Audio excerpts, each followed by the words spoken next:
They can't lump us in with that fucking Martian. We're all in the same boat, fellas. But our shenanigans are cheeky and fun. Yeah, I mean, his shenanigans are cruel and tragic. Which makes them not shenanigans at all, really.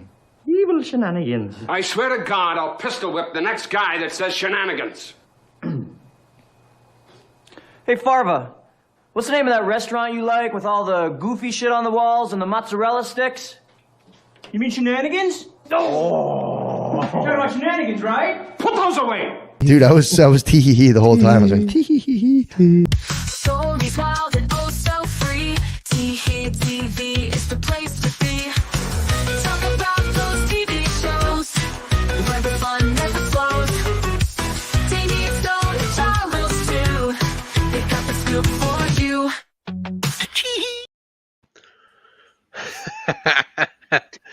Oh man, I love that movie. There's a part 3 coming. Oh come on, really? Yeah, it's. What are you upset about that? Have you not? I Did you didn't not like watch the Tacoma second- FD? The second one was garbage. You're correct. The second Yeah. one was absolute garbage. But what about Tacoma FD? Oh no, I haven't watched Tacoma FD. Oh, you must. Yeah. It's basically a fleshed out Super Troopers in a fire department. A little bit less shenanigans. You just, what is the shenanigans now? You fucking with me? He turns his camera off. You turn your camera on. Shenanigans. All alone. Yeah, but no, it's just I mean, Super Troopers 2, I mean, I know there was a lot of hype building up around that movie.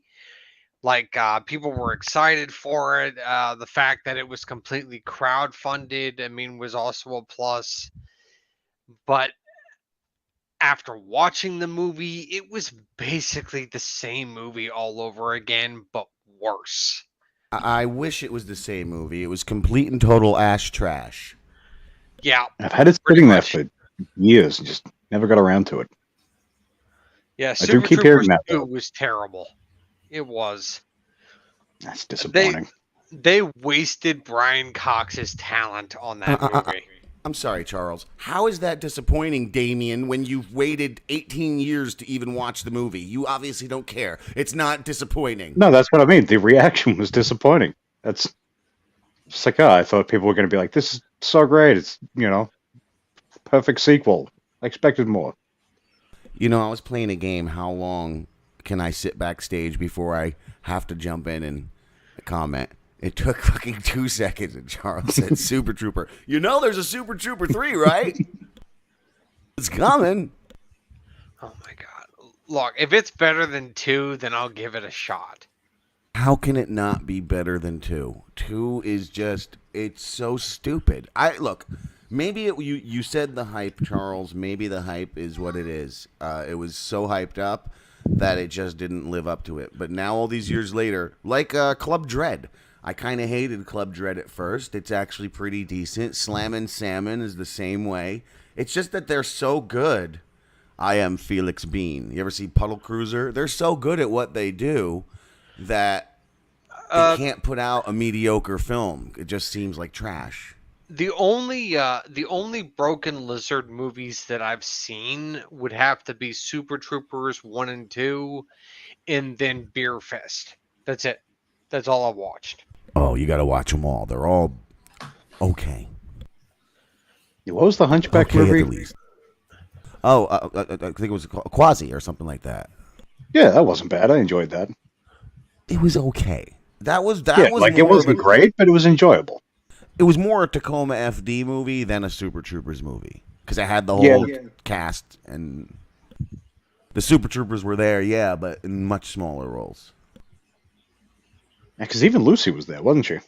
Yeah, you had Lucy, you had fake Ming Chen. Oh, by the way, real quick, speaking of things here, has anybody? Are we all familiar with the Hebrew Hammer? By the way, yeah, Adam Goldstein, Goldberg was that his name? Goldberg, Adam something or another. Yeah, it was Goldberg. I mean, pretty, you know what I'm saying? Pretty kitschy, but I mean, I don't know. I mean, I'd always have favorable feelings about, when I thought about it. Don't remember the whole movie entirely, but I don't think I've seen it, to be honest with you. Yeah, I don't think so. I'm thinking in it. I don't think so. I think it's just like kind of Jewish Shaft. Oh, well, that's what it was supposed to be. I think, yeah, kind of gives that feel. And speaking of black characters, have you guys heard anything? I was like, what are you talking about? We were just talking about a Jewish character. Speaking of, like, what a segue, but I get it. But Shaft. yeah, Shaft. But what do you guys think about the hashtag recast T'Challa movement? Well, Have you heard about that? he wanted it. And I actually agree with all the different memes and people saying, like, this is literally a way to punish Black America. It's a super racist thing. I wish I paid more attention to it. If I knew I would ever have to talk about it, I would have definitely paid more attention, because there were some great fucking points made. But every other superhero has been recast 1,000 times over. Why the fuck is this so sacred? Especially considering Chadwick Boseman, whatever the fuck the guy's name is, said specifically, when I'm dead, you must continue on. You have to recast this thing. Like, you got his son, I think, as an option, I think.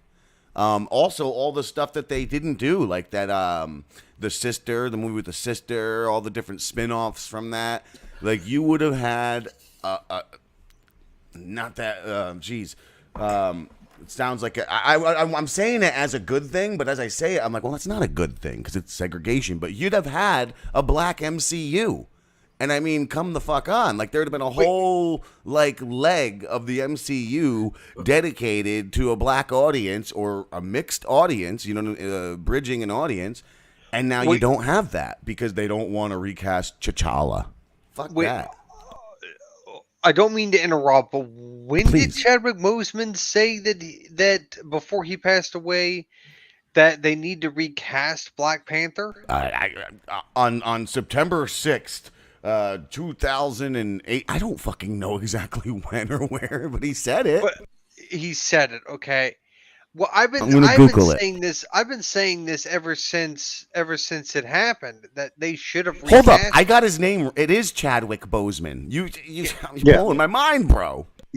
Yeah, it is Chadwick Boseman. But I've been saying this ever since he passed away, that they should have recast him. They should not have killed off T'Challa. Oh, they killed the character off? They killed him off. That's fucking ridiculous. Yeah. Well, as that was the whole reason for the sequel and the War of Mexicans kicking Wakanda's ass. That was that whole thing. But in the comics, when Namor interacted with Wakanda, I never read the comics, but I did read about it, like in rudimentary research. Namor interacting with Wakanda, his interactions with that country were directly with communication with T'Challa. He barely interacted with Shuri, he interacted with T'Challa. So changing it in the MCU with him interacting with Shuri, not accurate to the source material. But also, one of the main things why it picked up a lot of speed is because, of course, that the Secret Wars series is going to be coming out. So, and from the comic, using the multiverse to bring a different actor as T'Challa. But the thing is, in the comics, it was T'Challa that figured big in the Secret Wars comics. But now it's rumored that they're going to be using Spider-Man to sort of replace him in that role. They're using Spider-Man to replace a lot of people. Is that why they set up that whole Far From Home storyline? Possibly. Yeah, possibly. And a quick update. I feel like it's scrubbed. I know I did not misread this. I know for a fact I fucking read. Boseman himself said it, but all I can find right now is his brother claiming he would have wanted it recast. Okay. And if anyone would know. Yeah, I mean, that's good enough. I think the energy that maybe you kind of pulled from that was maybe was how he kind of spoke on the legacy of it. And I mean, and I think it's weird. It's weird sometimes. Like people, when it comes to certain things, don't have to speak on the legacy of certain things. You know, and as we said, like there's been several different movies. There's been several different movies or content that have been redone, reimagined in a number of different ways. Like, you know, fucking Teenage Mutant Ninja Turtles is the biggest offender by far, and they just keep finding ways to annoy people almost every time they reimagine it and everything like that. Pretty much every single time, yeah. And it's like so, and I don't understand why they feel like these certain offshoot female characters on these, you know, on these shows, like they have to, like they seem to be going in a certain direction. Like I felt like April O'Neil and Velma, but like they pushed them in the same direction. What do you mean?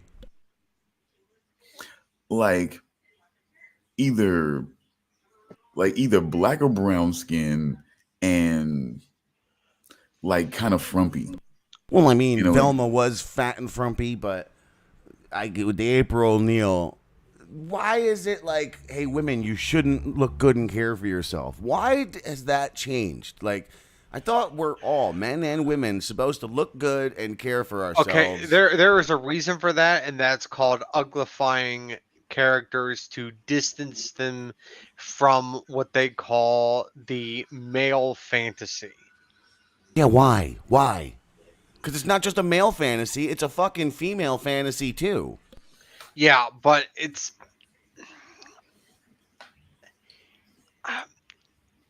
Like big tits, they're a no-no now. You're not allowed to do that. It's something called the modern audience. That's what they call it. They it's called appeasing the modern audience. Which seems to be about 25 people at the most. Yeah.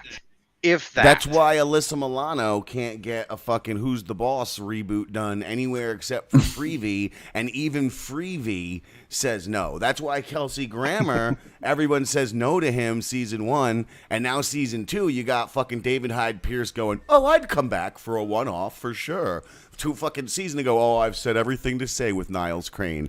Ted Danson, you know, pulling fucking Kelsey Grammer. Ted Danson hasn't spoken to Kelsey Grammer for 30 fucking years.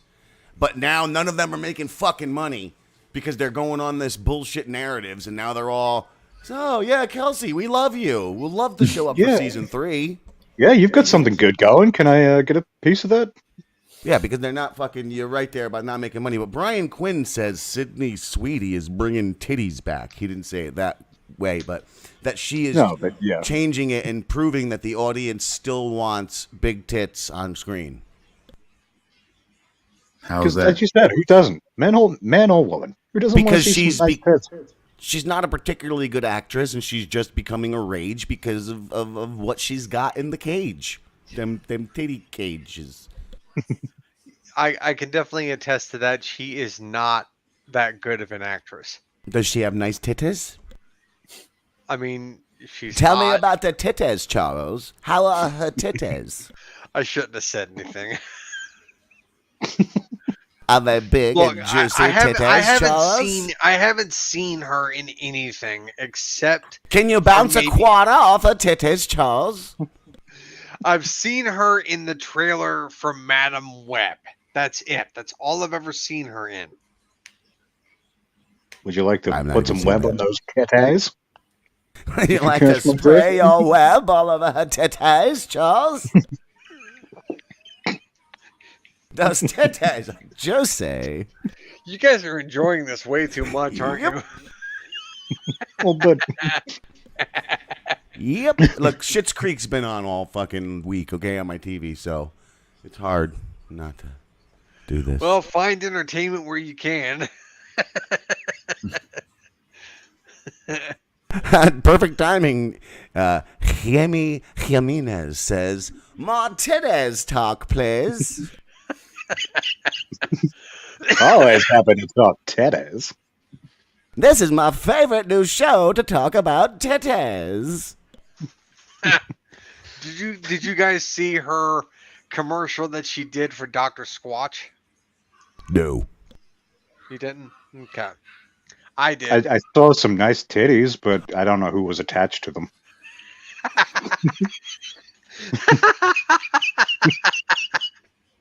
Okay, that was pretty good.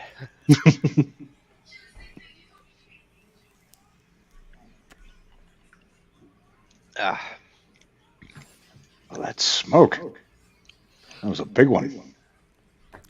That's what she said. Oh, Can't say anything remotely penis-like in my house. You know, I got a fucking 14-year-old, so everything is. That's what she said. Can't be like, oh, that's the perfect size. That's what she said. Oh, that'll fit right in there. That's what she said. Well, I mean, that's God damn it, boy. Yeah. Stick it in my cunt. That's what she said. It happens to most guys. That's what she. Bringing up trauma. I've been trying to get a sexual dysfunction for years. I've been working on it. It's just not working. No, I'm just saying, interesting way to set the kid up. Don't worry, we can try a little later. Oh, believe me, it's all fucking setups with this kid. Like anything you can say to throw him. That's what she said at this point. Like a hungry lion just waiting. This feels like a limp noodle. How'd you know, Dad? I was your age once, son. Nah, I don't know. I fucking think about Jennifer Aniston and just go with it. She was like trying to take a limp spaghetti noodle, throw it at a wall, and hearing the sounds of water bassoons. As he's Is she a man? Jennifer Aniston? Yeah. I mean, look, everyone was attracted to her back in the day, even women, like she had a spell on something. Yeah, back in the day. She looks like a haggard old man now. I mean, she's a fucking big-ass square jaw. She looks like she's going to punch you. She's a brolic-looking bitch. I don't want, no way. I'm not going to sex that thing. She looks as very, very Greek now. Yeah, I don't like her. But mustache and everything? Yeah. And those nipples, it's like, what even was sticking out under there? You're wondering, was it two cocks sticking out instead of two nipples on the friends all that time? It's just been two cocks under those shirts. I don't know. People are saying things about her having a penis, and I'm starting to believe it. I mean, Man, I'm starting to believe it. Come on. Did you not see those manly hands she has and that big fucking fat neck she's got? Ugh. She's a more So like man hands like the Seinfeld with that chick cracking the lobster? He's like watching. Yes. He's like watching photo arrays from TMZ or some shit like that. Do not hand Jennifer Aniston a lobster. She'll just. He will rip it in half and emasculate you. Can you do that? I can't say the word. Eat that lobster. Beep. I'm trying to say that. Batman. Batman should be like the replacement word for fat. Hey, you guys, look real quick. Stop being such a Batman, Stone. What do you mean? Fucking goddamn Batman. You're not a Batman. No. What are you talking about? Were you talking about a brooding rich guy? Yeah, I'm totally not that. No, I was saying a new replacement word for. A new replacement. Yeah. A replacement of a fur. Yeah, like stop being such a Batman.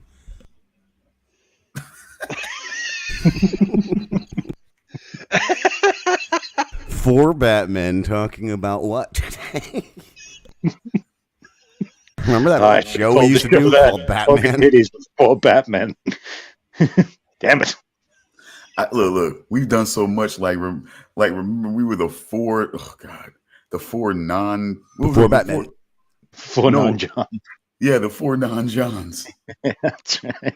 I can't believe Chris Abels and fucking what's his name, Bobby Fran, and some other moron stole that days after we come up with that fucking joke. I still say we need to come up with the stupidest thing in the world for these people to steal, so that then they go on. For instance, like getting Lou on the Joey C show. these things that people think are victories, but are actually fucking Batman stuff. We're just sitting back, teeing our balls off. Yeah, sometimes people think I'm a little salty at Lou right now. You know, Stone, he's gone. This is 10 years of Lou. Apparently, people are hitting Lou on 10 years of sucking. And he says, if I sucked for 10 years, that's because Jim Grindel's a terrible host. Yeah, that's, huh? What? Okay, I guess it was just basically Jim Grindel's been my daddy for 10 years is what he's saying. I've been owned by Jim Where's the responsibility? How did I make that guy suck for 10 years? He had his hand up my ass like a puppet. All right. That guy's made Stone and I have been trying to do something serious for 10 years that we've allowed Lou to take part of, that he's continued to derail because it was kind of funny. And we just were rolling with it. Because what we were doing wasn't working anyway, so might as well let the Mongo have the fucking show. But yeah, it's my fault that Lou has sucked for 10 years. I'm not salty, you Batman. You're the Batman. You're a Batman. Lou's the Batman. You know, Joey C dresses like a Batman. I'll bet. That's a double joke there because he actually does. And, you know. No, fact. I wish. Fucking YouTube has to be such Batman.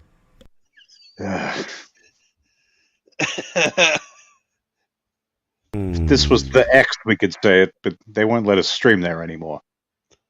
Yeah, unless you pay money. Which, at this point... is that what it is? Might as well pay for it with the fucking $50 a month these bitches want. And then they want another $5 for every, like, I don't know, 10 gigs or something that you use, or 5 gigs. But, like, that covers, because they're recording these things in high quality, probably 2 or 3 episodes. So every 2 or 3 episodes you do, or one TEE TV, really, 2 or 3 normal length shows. Maybe a half a TEE. Done. Yeah, you're doing a half a TEE, and then those guys are like, "You're done, Batman. Get out. No more recording. $5 more, please." So what you got? So have you checked out Evmukes? I have an account for that. Lou's been telling me about it. Oh, really, man? Literally, one guy sends me a clip of Lou saying I'm shit at the same exact time at like 6 in the morning as Lou sends me a link for Terrifier 3.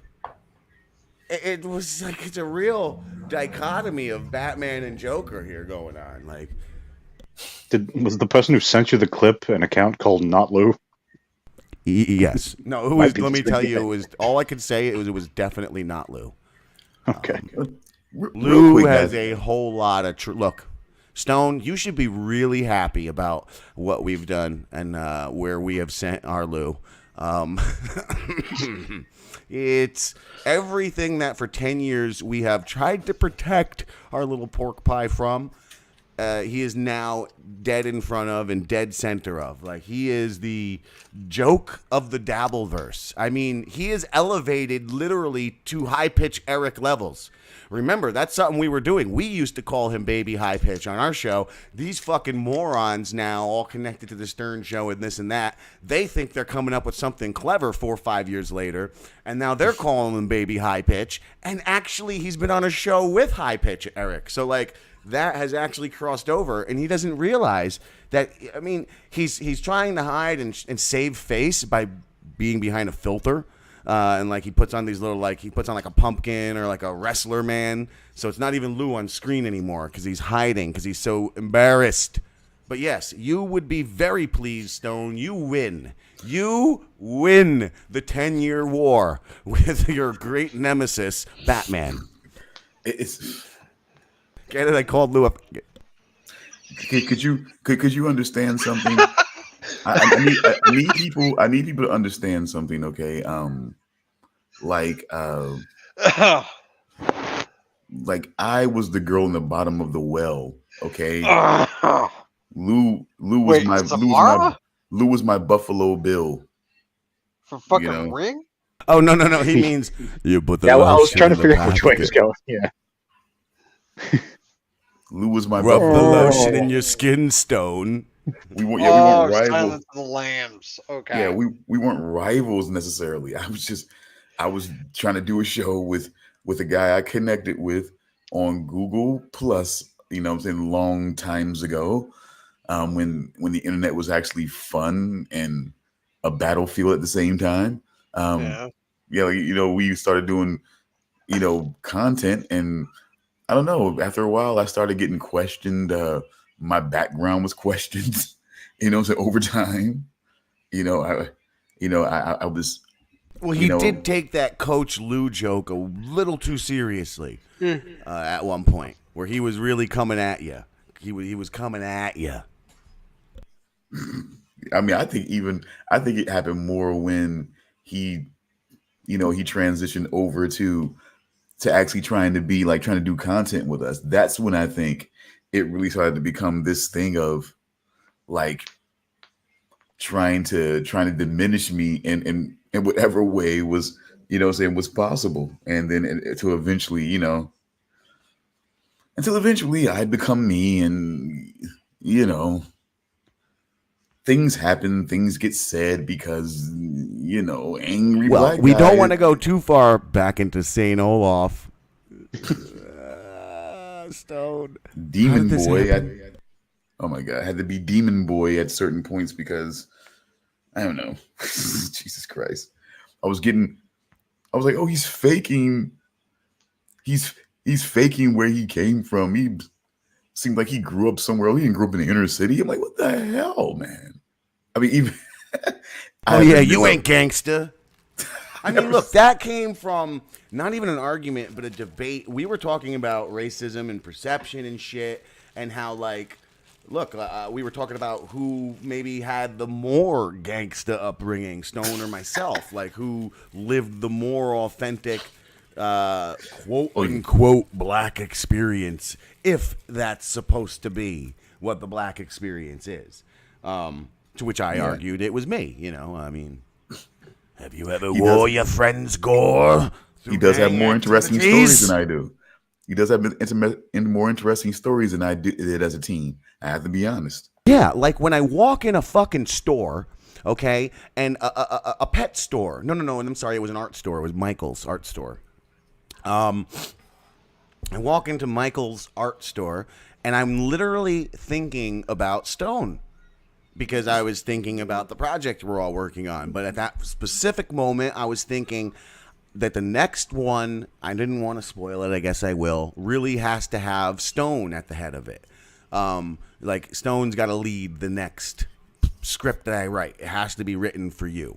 And I'm thinking that, and I look over, and I see this. Which is exactly the phrase Stone constantly says to me, back in St. Olaf. Is that even a phrase on the show? Yes. It is? Like, we're back in, like, okay, so that's a phrase. I wasn't sure. I just knew that you say that because of the show and our shared love for the Golden Girls. Thanks, Mom. Yeah, come on. That's more simulated than Dick Butt Kiss. Come on. I'm thinking about him, and I look over and I see this sitting there for $4.99. Actually, it was $3.99. But I will thank my mom for most of my content inspiration. I will thank her. Like, I mean, revolutionary. She would always, like, she pretty much inspired me in a lot of ways. Like, she was the one that was always trying to find the ways to play content in a way that I've never seen anybody else do it. Like I told you guys before, she had this player that like had these, they looked like DVDs or CDs, but they were fucking gigantic. They were like the size of an actual vinyl album, you know, and things, huh? Laser discs. I guess you could say, but again, you know, when you're like maybe like 6-7 years old, like you have no idea. All you see is this. You don't see it because you never touch it. You never touch the actual disc. it's in this thing, and then like you sort of insert it into the area where you would normally put the CDs or DVDs. There'd have been 5 That's What She Said if my kid were in this conversation, because you don't get to touch it. You go on. Because it's double sided, right? Like there's like readable stuff on both sides. No, That's what she said. No, You Batman. No, no, it's just like I said. It's just like it's playing a movie. It's not. It doesn't have 2 movies on it or anything like that. It's just playing a movie. So you just kind of put it in a certain way. It extracts the gigantic, disc out, and it just plays it. You never actually have to handle it. Doesn't have to worry about getting scratched or anything. You just kind of put it in there, and it's all just kind of hands off of the actual disc itself. And that's where I first, and the first movies that she had was Damian, The Omen 2, and Jaws. I think it was Jaws 2 or 3. No, Jaws 2. I say 2. Yeah. All as this long as mother it wasn't love. 4. Sorry, Jim. Damn it! I was waiting a while for that one. All this mother love. What are you, Tupac or something? You Batman? Sorry, go on. Guys, you guys are going to wear that out before I even get a hold of it. It's already worn out. Yeah, it's been like 10 minutes. And it's already. Yeah, it is. I'm still trying to figure out what Batman even means. It means Batman. Means you like to fight crime by punching dudes in their buttholes. Yeah, with your cock. Okay. Yeah, with your bat dick. There it is. Yep. Okay. I get it now. You put it in their bat holes with your bat dick, and then you It's pull the out utility belt full of dildos. and your bat lube. It's First time, you slip them some bat roofies, and then when they're all sleepy, that's when you poke them in the bat hole. It's getting to be around that time, folks. The classic. You've had that forever, and it still looks pretty good. Yeah, I have. I'm not getting rid of it until it starts to run away from me, I guess. Yeah, that would be a pretty terrifying situation. Your shirt just gets up and runs away on you, or just disappears and I can't find it. Just sort of just hides from me and I can't find it anymore when Halloween comes around. And now we know the next story. Now we know the one Stone stars in about a fucking sweatshirt, sentient sweatshirt that starts treating him like a real Batman. Just starts tormenting him, calling him Batman all day. Wakes him up at night by slapping him with the sleeve. You know what? I wouldn't even need that. Just picture me sleeping and you guys just doing this. You two guys just doing this, and then a little with a little hint of pig babies. You know what I'm saying? Like that would. Pig. That would just be the horror of my lifetime there. Yeah, it does sound pretty horrific. Was that a Hannibal reference? It feels like it was. Yeah, of course it was. The faceless guy, right? Of course it was. That him, you know what I'm saying? Him and then of course the Time Lord down here is always fucking just tapping him for sound bites. It's Time Fuhrer, thank you. Be respectful.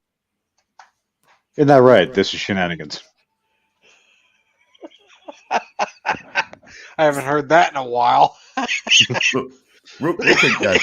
Real quick, Shenanigans sidebar here while we're doing that. Like what? Like I want to know, like what the fuck when it comes to the Menendez story resurgence? I mean, like what the fuck, man? It's kind of came out of because there was a series, right? But still, it just I don't know. Like the whole really, just interest in general seemed to come out of nowhere. Like I say resurgence because I mean, yeah, it was like for me, I like trust me, like I would say OJ, the Menendez brothers, Lorena Bobbitt, and shit like that. It really, that's next. That's the next American crime story because that's what that Menendez was. It was just like the People versus OJ. Oh. It was, yeah, it's the same people who make those spin-offs of American Horror Story, but these are the American crime stories. So So you think Was that's Lorena coming? Bobbitt the one who snipped the pecker and tossed it out the car window? She cut it, yeah, but yeah. And then they found it somehow Yeah. and reattached it. And then the guy went on to do porn, no. Frankenweenie. Yeah, it's the fucking like wildest story ever. No, yeah, because that's the thing. She drove somewhere and they never found that shit. He had to get, robo penis or No, whatever. I think they found his penis. They found his Really? penis in an empty lot. Yeah, like she No. threw it. Yeah, that's what I've always heard. that Yeah, I they remember found it. something about his penis being found in an empty lot, like among weeds. Like I'm pretty sure there was actual video of the police finding his penis. I would go for the robo penis. I am going- totally not Googling John Wayne Bobbitt porno right now. Don't do the porno. Just do the story. But I would. But Oh, it's called Uncut. The John Wayne Bobbitt, Uncut, a 1994 American pornographic film starring John Wayne Bobbitt and directed by Ron Jeremy. And you realize between him and John Wayne Gacy, like the legacy of John Wayne really didn't hold up too well with American culture. Wait, John Wayne or John Wayne Gacy? John Wayne in general, like look the inspirations: John Wayne Gacy and then John Wayne Bobbitt. It's just like it's like weirdo time. It's like his legacy. The legacy on his name is like straight weirdo shit. Yeah. So I think it's gay porn. Oh, no way. Then Then I so would have went for the robo penis. I'm pretty sure it's gay porn. There's a few It's not gay scenes if it's a of robo gay penis. stuff here. I mean, I'm Oh, just and there saying. was a Frankenpenis. I'm not wrong. There was a Frankenpenis But movie. why would they call it Frankenpenis if you know what I'm saying? If he got the old penis back? Well, they sewed it on pretty damn well. I mean, you I get a wish robo how can I penis. show you guys? But I I'll figured send it you- in the T. Listen, I'm going to send it in the TEE room. Immediately delete it because it's a picture of a cock. I'm not even Adam- gonna look at it. If you get Oh, your wow. same old, I'm not going to look at this. Why would I look at this? I'm sorry. Stone, if do you get- want to see John Wayne Bobbitt's chopped off penis? No. This All is right. like something that would be uploaded to LiveLeak. No. What the fuck? But really, I'm saying this, man. If you get back your same old penis, I think it should have been called like, you know what I'm saying, redemption penis, not Franken penis. This would be that just because it's like fucking patchwork. No, but see, it's patchwork from other people that made. Oh, Franken they had to penis. do something, Stone. It's something robotic in there because the picture I saw was soft where you can kind of see the scar, but now there's one where it's hard and it's just like it looks like a giant tube with the head in the middle of the tube. Yeah, Like- who would not go for robo penis if you had a chance to go for robo penis? He went robo penis. There's Yeah, something had- in there. Come on, there's no Wait, way. the head there's was no in the way- middle of the tube? Did they sew it on backwards? You don't want a picture. I don't know how to tell. It looks like a toilet paper roll. No, I don't. I It still looks like don't a want to toilet paper roll with the head sticking out of it. So the roll is fatter than the head. You see what I'm doing right there? You got That's so what many it looks questions. like. You got so many questions, Damian. Go ahead and roll the dice. Take a look. It's in Oh. a book. It's in a book. Well, it is nearly 3 a.m., so it is probably the time I should be looking at things like this. Weird and You are crazy in- things. But no. You are in the witching hour. Yeah. If you come on Night Creeps, you will have to watch some weird shit. I guarantee you. Come on as a guest, you're gonna have to Yeah, participate. in Night weird Creeps, shit. that show with those two fucking Batmen. No, thank you. Bunch No, of Batman on that show. no, I'm Yep. sorry. It's gonna be the new Oreo sandwich on the new Night Creeps now. We're gonna Watch out, Luke. It's gonna be new nostalgia. It's gonna be new nostalgia right now. It's like new Oreos. You know what I'm saying? Like it's gonna be that. Well, you heard it here first, folks. It looks like there is a plan for Night Creeps. Oh well. I told So, man, what do you guys think about the Terrifier movies? the I first- never watched them. haven't seen the second one yet. I didn't know there was a second installment, but I saw the first one. There's a fucking and part 3. It's the I number know it's one coming. movie in the fucking country. No, it's out. It's the number one movie. It beat the shit out of Joker 2. Like it destroyed. It's made like It 16 sucks ass. something But that's times. not It's saying much. really no Joker budget. sucks. Joker 2 sucks ass. Now, I heard from reputable sources, Walter J. Flanagan and Brian J. Quinn, that it's actually a perfect extension of the first movie, and that if you like the first movie, there's no reason why you wouldn't get or like this one. I don't know. I just think it's always going to be chaos because of fucking Heath Ledger's you know what I'm saying, tragic death. I Well- think it's always going to be chaos with that because he just Spoiler alert. redefined it. Wait, what movie are you talking about, Jim? Are you talking Joke- about? DeFulioli. No. So you saw it. No, but I've watched reviewers that I trust, and they said that Joker 2 completely ruins and negates the first movie. But Walter Flanagan. Like I And give the a big shit Q. what he has to say. How know. dare you? Yeah. Man is a national treasure. But what about international? well then, spoiler alert. Close your ears for 30 seconds. Anyone that doesn't want to hear the big spoiler at the end. The finale, the last scene, is Heath Ledger's Joker cutting the smile into the dead Arthur Dent. And the whole No. thing is a lead-in to Heath Ledger's Joker. No, that's completely impossible. It cannot be him. Why? Because this movie, this universe of the Joker with Arthur Fleck takes place in the early 80s. So that can't be Heath Ledger's Joker. Why? A young Heath Ledger's Joker. This was his first kill. This was what turned him into the Joker. Watching Joaquin Phoenix. If that was Heath Ledger's Joker, judging by how old Heath Ledger's Joker was in The Dark Knight, he would have been 4, maybe 7 at this No. Yeah. Yeah, I think Yes. Heath Ledger was. I think he was in his 30s when he died. I think. Yes. Oh, Yes. really? Yes. Yeah, I'm fairly sure he was still pretty young. No. Joker 2 was a complete waste of time from what I've heard, and it shouldn't exist. And I hated the first one too. No, I enjoyed the first one. was right. Yeah, no. Like it's essentially just Taxi Driver and King of Comedy with a guy in clown makeup. But you know, No, I love he both was, those movies, and they did a good job of the mashup. So you know, he was like 28. she wasn't even 30 yet.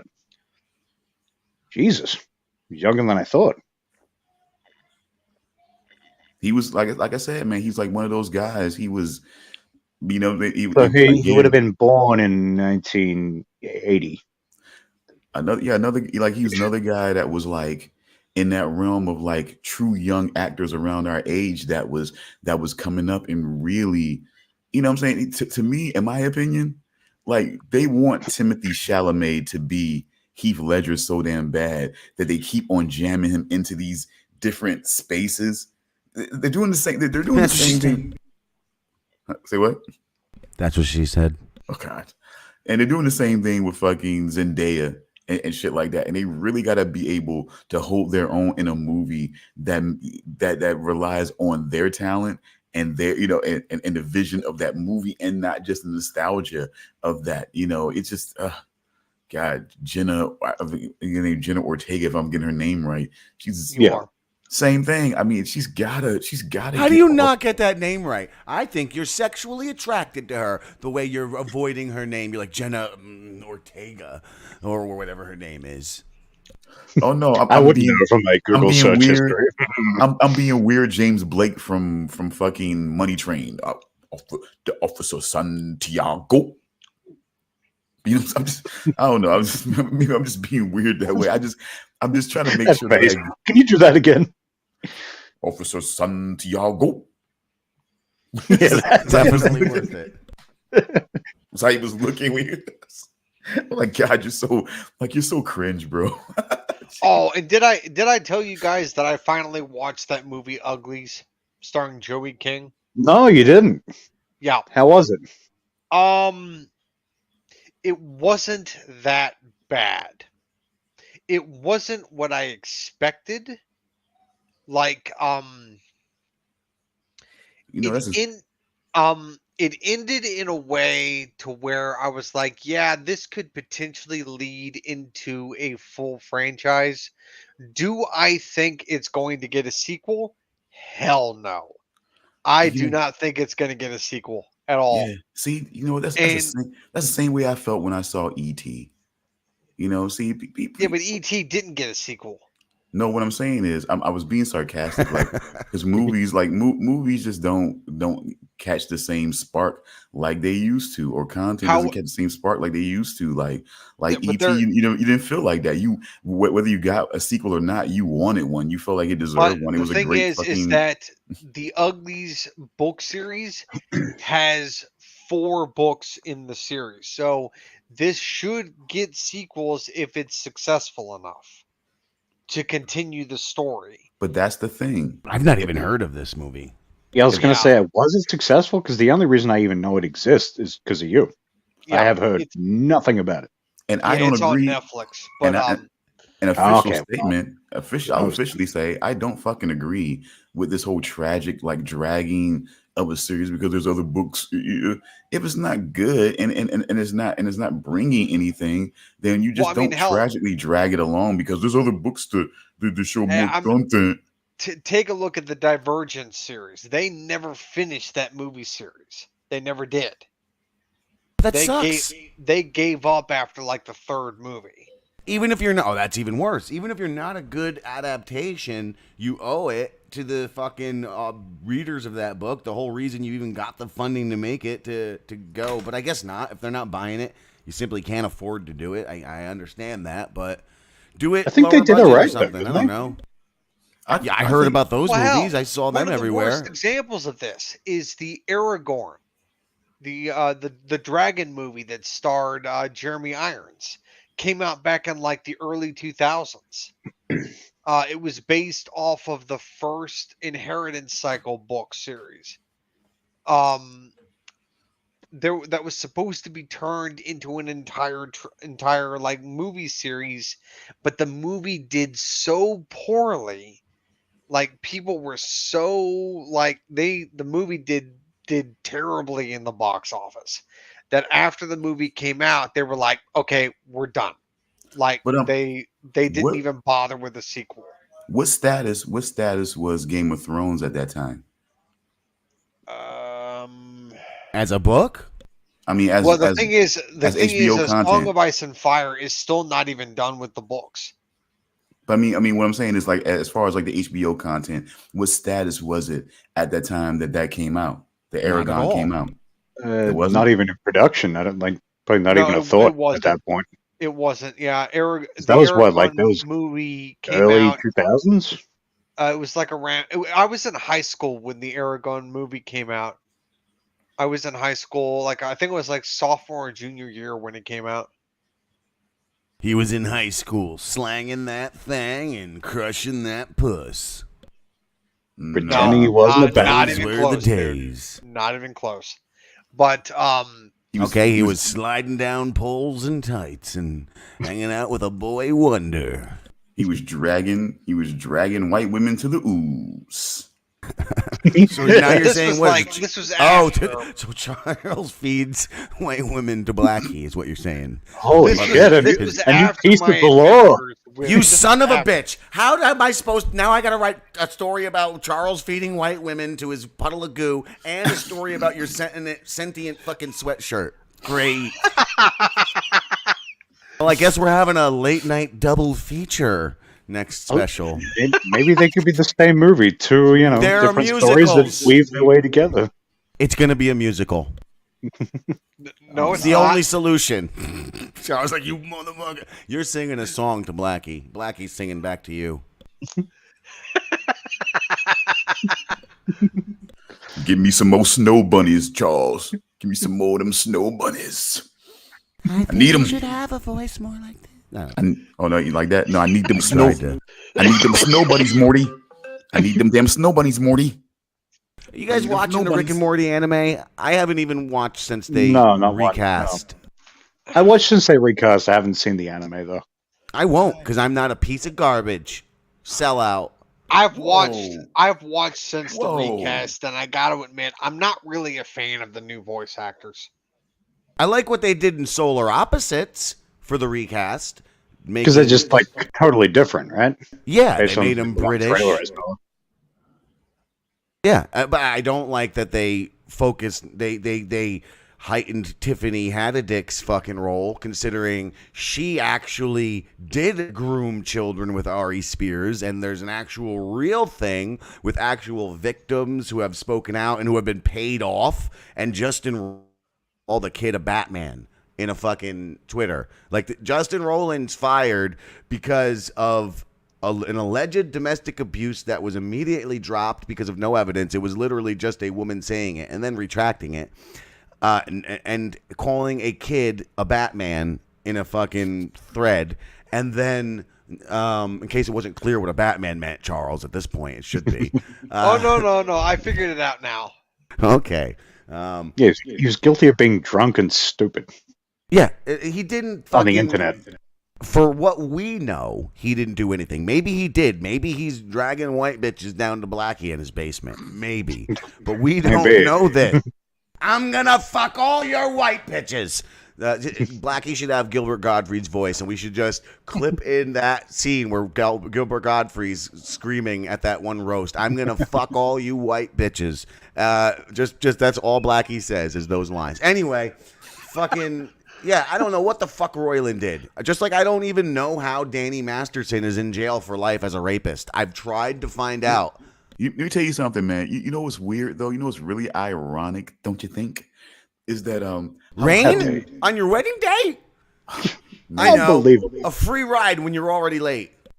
No. Yeah, it's some good advice that you just can't take. And who would have thought? It figured. But, guys, I got one hand in my pocket. And Guess it's what the other one's touching your doing? cock. Now, you ought to know that's a different song, Damian. Tugging on my penis. I don't give a shit. It's in the same ballpark. Fuck both of you. Well, thank you, Fuck well, you thank too, Charles, Australia. for standing up for me. I'm not gonna fuck you, Batman. But look, the thing is so funny, right? Is that Hollywood, the way Hollywood does certain things, it's so fucking weird, man. Do you remember Danny Masterson's small role in fucking Face Off? No. Oh, you do though. You don't think No, you do. You don't think you do. I don't Tom Jane, remember he had the yesterday, glasses, sir. Hmm? I remember Thomas Jane, he had glasses and curly hair, but where was he? Remember, remember it was at the point that they switch faces and Travolta goes back to his house and she's out on the date. She's Yeah. Guess what And he's remember getting what all, he was doing? he's getting all Remember what he rapey. Yeah. You see what I'm saying? Hollywood's kind of quirky like that, you know?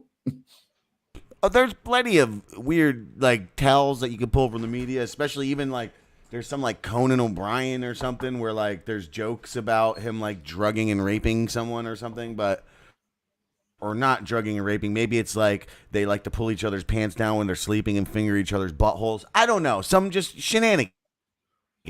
The second seems to fit a bit better. Yeah, it just seemed like a shenanigan story that they were all aware of.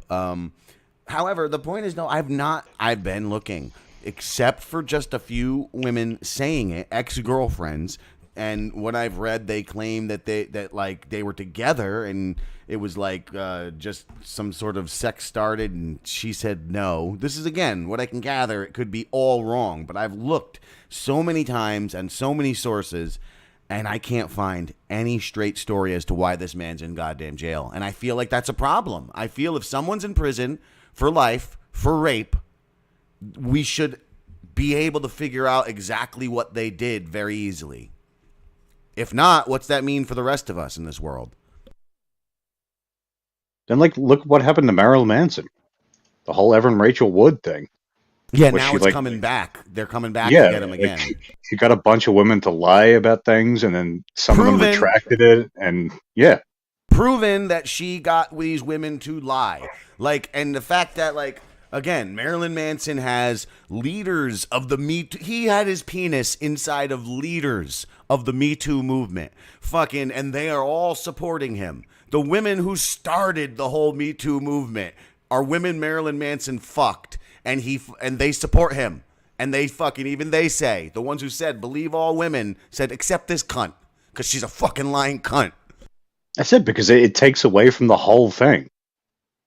when you get shit like that, it basically it erodes the foundation of your whole fucking movement. What I think was the last ever season of Celebrity Big Brother UK, a masterwork in teaching the world a lesson about this whole Me Too movement shit. It's noon. Don't look so weird about a bowl of chili, you cow. Yeah, she's looking at me all embarrassed with her bowl of chili. It's noon. You can eat chili at noon. Yeah. She just woke up like a bum. Okay. Now I'm a little more judgmental. Yeah. It's worth judging. Chili for breakfast. Outrageous. Fucking heathen. I would probably do it too. Yeah. I mean, but isn't chili basically breakfast anyway? I mean, it's just. Well, I mean, well, you could I've have heard in some parts of the world, people actually have chili for breakfast to wake themselves up. Yeah. Yeah, a little bit of spice to start the day. Yeah, exactly. I can see that. Have it as a side with some eggs or something. I don't know. Yeah. And I'll tell you what, when I eat something like that early, my stomach is less affected by it, if at all. Yep. What the fuck were we talking about when this cracker came in with her fucking chili? Definitely nothing heavy. No, it's not about Batman. No. Okay, we need to stop being Batman. Yeah. Seriously, because we think we were talking about something fun too. It seemed fun. Oh God, it's probably about like buttholes and stuff. We were probably still back there talking about John Wayne's penis, Bobbitt's penis.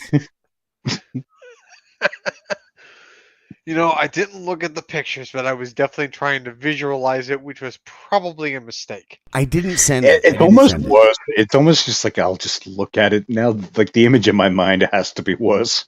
It's just a picture of the man's flaccid penis in a woman's mouth as she's like going like a spaghetti noodle, like stretching it out, and so you can kind of see. Trying not to suck out the stitches. What the fuck? The scar Batman? looks like a lump or something. John Wayne bobbing on that cock. Drum roll. Rim shot. Sorry, rim shot. Another meaning of this contest.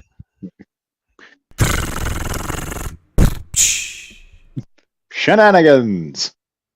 Shenanigans. Why'd you do that? Shenanigans. That was shenanigans. All right. Well, now you got to play the bongos. God. Are they even in here? Yes, they are. They can't leave. This is the original studio. This is the original clip since the beginning, years and years ago. But I mean, really, now we talked it up. There's no place to play it. I can't believe Jean-Claude Van Damme did that. I can. Hero. I definitely can. T. That's right, me. That's right. Like the second clip in the studio from fucking. Isn't it like 4 years ago now? 2020 or was it 2021? Maybe 3 or 4, somewhere there. Mm-hmm. It's getting there. God, Whedon, we're getting old. Yeah, we're getting there. We're getting old. It was 10 years ago when Whedon and I were like, we've been doing shows for like 4 years now. We had this conversation a decade ago. My God. Yep. The old GOTR days. Yep. Basically, it all started as a TEE TV. This is just another Geeks of the Round now. Yep. Yeah, we just did all this. So it mutated for a while, several different mutations, and then sort of figured out a bit of a cure. Now we are where we are. Yeah, we went through various revisions. We did offshoots. And, well, here we are. Yeah. Here we are. 3 Batmen without capes. God, I wish I had a cape. Me too. I'd wear it all the time. At home. I wouldn't wear it out. but Is- maybe sometimes. Okay, look, I know Charles is probably going to share in this secret. I'm going to just guess if there's any other human out there who shares this secret, it would be a Charles Whedon. But when I was a young boy, I would often actually wear a cape, at least in private. But I would fancy the idea of just walking out around in a cape. I said that when I grow up, I'm just going to be a guy who wears a cape. And I'm always going to wear a cape. Okay, I have a story. I knew you would. I'm scared. Okay, so in the neighborhood, You Dark Knight. in the neighborhood that I used to live That's in, a black Batman. A black. in the neighborhood where I used to live when I was a kid, I had this big ass Ninja Turtles blanket that I used to sleep with because I was a kid and I had a blanket. Yes, I did because I was a kid. Okay, well, I'm glad your parents cared for you and fucking gave you warmth as a child. Yeah. I liked to go outside, and I did go outside with this blanket, and I would tie it around my neck, and I would like take it on each of my arms, and whenever I'd get like a gust of wind, and I would have the cape go like full out and like flap out like full like length in the gust of wind like I was flying, and I would just run around and make it look like I was just gliding in the wind. Did you do the Superman, the arms outstretched, palms flat? Yes, I did. Did you wear your underpants over your sweatpants at No. some point? I did. I did No. everything you said. I I did- did plus with the did not do underpants that. over. I did. I did not do that, but I did.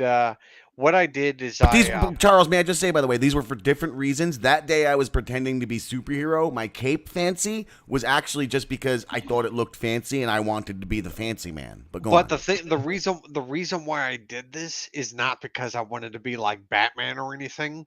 I was obsessed with a movie that came out back in 1994 that starred Alec Baldwin called The Shadow.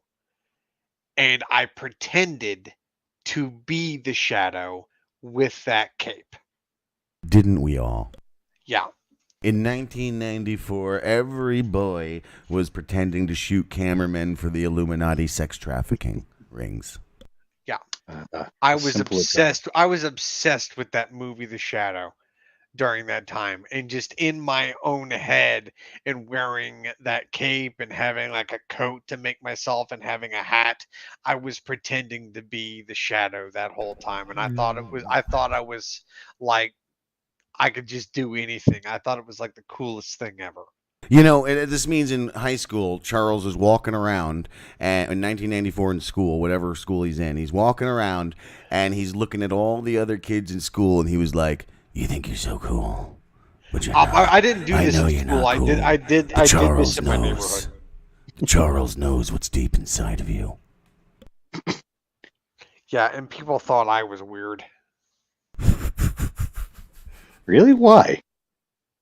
Oh no, yeah, a lot of the kids in my neighborhood did not like me. Well, I mean, they were a little creeped out. You're standing there poking a stick in a black puddle of goo. I mean, it's understandable that the other kids. I mean, there's a child nearby who I tell my son to stay away from. Pretty sure he's hanging out with, but there's some weird kids. You see weird kids, and you go on. Yeah, Poking no, a, it's just poking like black with a stick. yeah, that was basically my childhood, along with a slew of other things. All right, how do we make the next thing a musical that doesn't torture Charles, where like somehow Charles doesn't have to be a part of the musical numbers? Oh my god. I figured it out. Okay, we're good. We're set. We're locked. Oh, so you figured it out in all of like 3 seconds. Do you not know me, pal? That's how it works. That's what I tell my son. He thinks art is everywhere in everything. we're having a debate, and he's very anti-AI because he's believing the narrative that the masters are putting out, which, again, as Brian Quinn, quoting him again, said on, I think, the same recent episode of Steve Dave, Hollywood's terrified of AI. They're about to lose their studio control over art. And soon, a superhero movie can be made with no studio intervention. The same shot that cost you millions of dollars, employed 1,000 people, is now, and took months to do, is now going to be rendered in seconds and more beautifully. And you could tell any story you want now. It's completely untethered, unrestricted storytelling. Art is now in the hands of the artists, because now you can make that, you sell it for $1. And honestly, I think little pocket audiences makes art cool again. It's kind of the only way to recreate how it used to be. You go to the movies, you see something, then your word of mouth talk about it, and your friends tell you about this. Oh, you got to see this fucking movie. And then you're watching it. They bring you a VHS tape. You're popping it in together. It's like this communal thing. It's the only way, I think, to bring that back is what's about to happen with these little pocket audiences of people who buy random people's $1 content. You know what I mean? Or whatever they're selling their silly little content for. Something that 10,000 people see, maybe 1,000 people see this really awesome movie, and then it catches word of mouth. You know what I mean? And humans are going to do that because humans are going to resonate with humans more. It's not going to be the robots telling these stories. They're just going to be a fucking... You know what I'm saying? As opposed. But the point of art not being in everything, I completely forgot. Oh, yeah, because that's how it works, Charles Whedon. A universe explodes in the mind of an artist, a creative type, like a writer in specific, that kind of, or even a fucking painter. Any artist, a true artist, universes, a multiverse explodes in their mind in fractions of seconds, and you see 10,000 different variables of how you can tell this fucking story, and like, boom, you decide on it. And that's why it's not, art is not everything, art is not everyone. Art is a very specific thing. The storyteller was an old man around the fire with a beard for a fucking reason. It takes experience, it takes a certain mindset.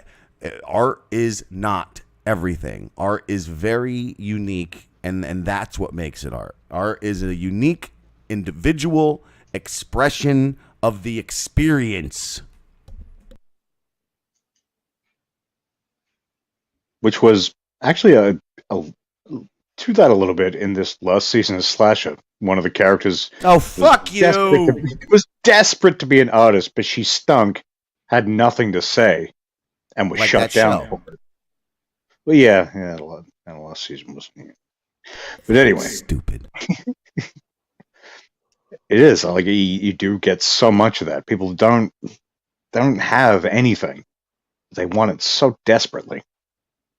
Any guitarist can play the guitar. Only a true artist can make it sing. You know what I'm saying? Only a true artist can speak through that instrument. Not everybody playing is a fucking artist. Like anybody can put chords together, but can you put them together in a way that resonates and becomes something? Or transcends even. Or yeah, exactly. You're going beyond the experience and back to the experience. A true Ouroboros. That's how art really works. You know what I'm saying? The person looks at it here in this place, and they see... You suddenly click a spark in the brain that's the same spark the writer or creator, the artist gets when they have the vision to create their work. That firing of synapses or whatever happens to the viewer when they experience true art, because they're here in their world, they see it, and then a million different ideas of what it could be are suddenly in their head. And it takes them beyond where they are and suddenly resonates to a personal experience because they start trying to understand why they like it so much. Why did they get affected by this piece so instantly? Why are they mesmerized? And then now suddenly it's taking it back personal to them, and then they're back grounded. That's how art works, in a fucking circle.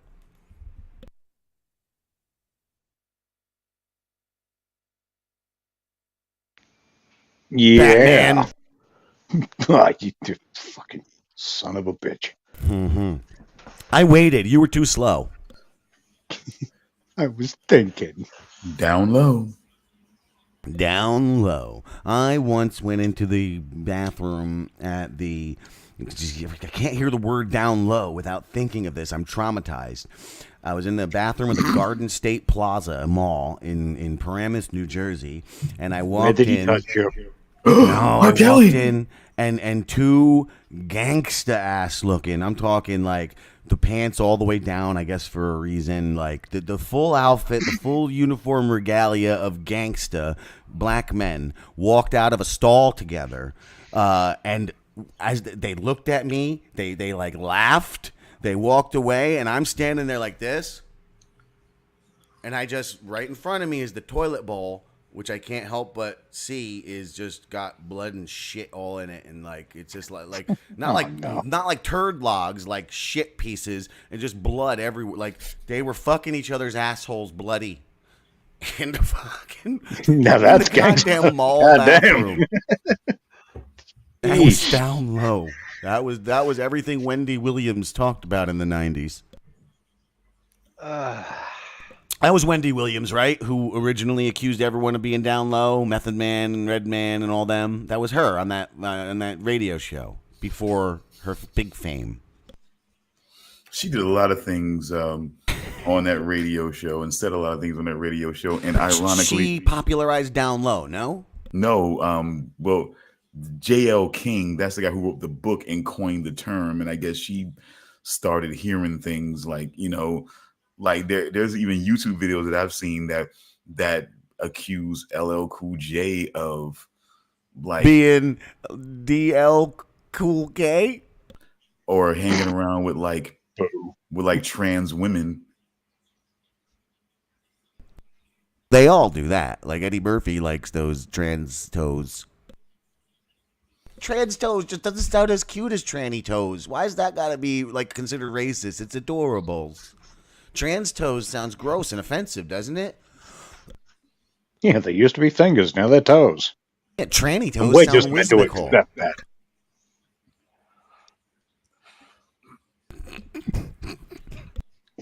I don't even know what to say to you guys sometimes.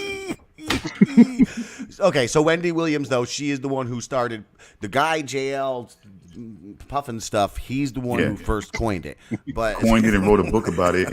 And she started, I guess, hearing rumors and hearing word on the street and started sending out things. And and ironically enough, her sidekick when she was doing those radio shows back at the time when they were popularizing bringing a camera in to the radio stations to record the radio shows, her sidekick on those radio station days was Charlemagne the God of okay, so this I'm thinking of the right shit. Yeah. Of the Breakfast Club fame and other things. But yeah, he like I said, so if you want to know why Charlemagne the God is the way that he is, yeah, he was mentored by Wendy Williams. Well, it all makes sense. And didn't she go batshit nuts recently, like a couple years back? I think she did, yeah. I remember seeing a video or two that was not flattering. If that's the right word. Yeah, it's a lot of weird shit with the divorce, and then certain issues or tensions with her son, and then Shenanigans.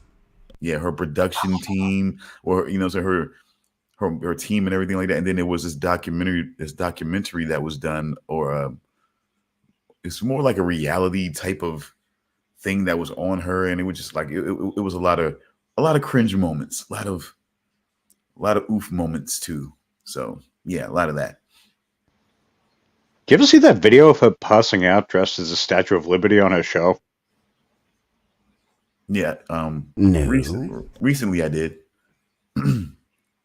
Yeah, me too. Actually, it was about it was more about weird things that happen on on TV or a live TV or some shit like that. Something like that I was watching on YouTube again.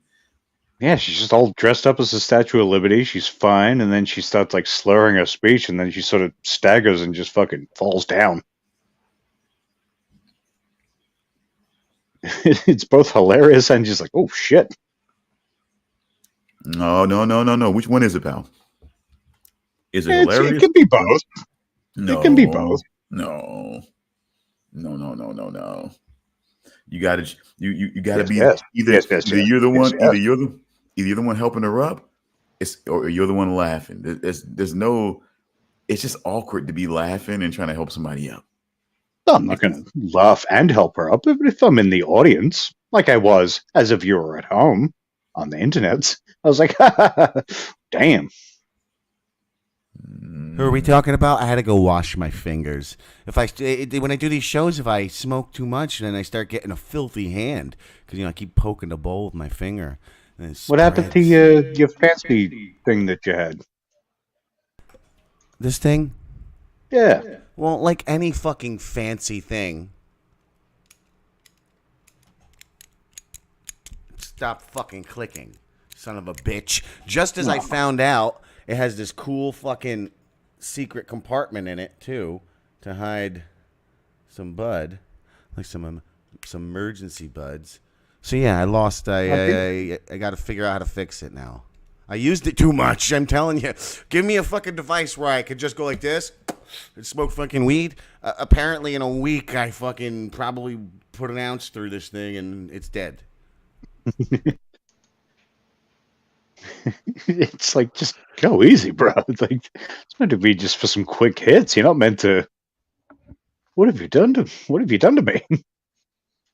Yeah, I guess. I mean, I don't know how I can't go easy with weed. I literally, since 11 years of age, have been inhaling and exhaling with every other breath. I mean, it's just, weed don't get me high. And I don't, listen, I need it. You see how fast, crazy it is to be having worlds exploding in your brain? It's insane, man. I got to slow this thing down. I get it. I get it. Slow this thing down. This train is going too fast.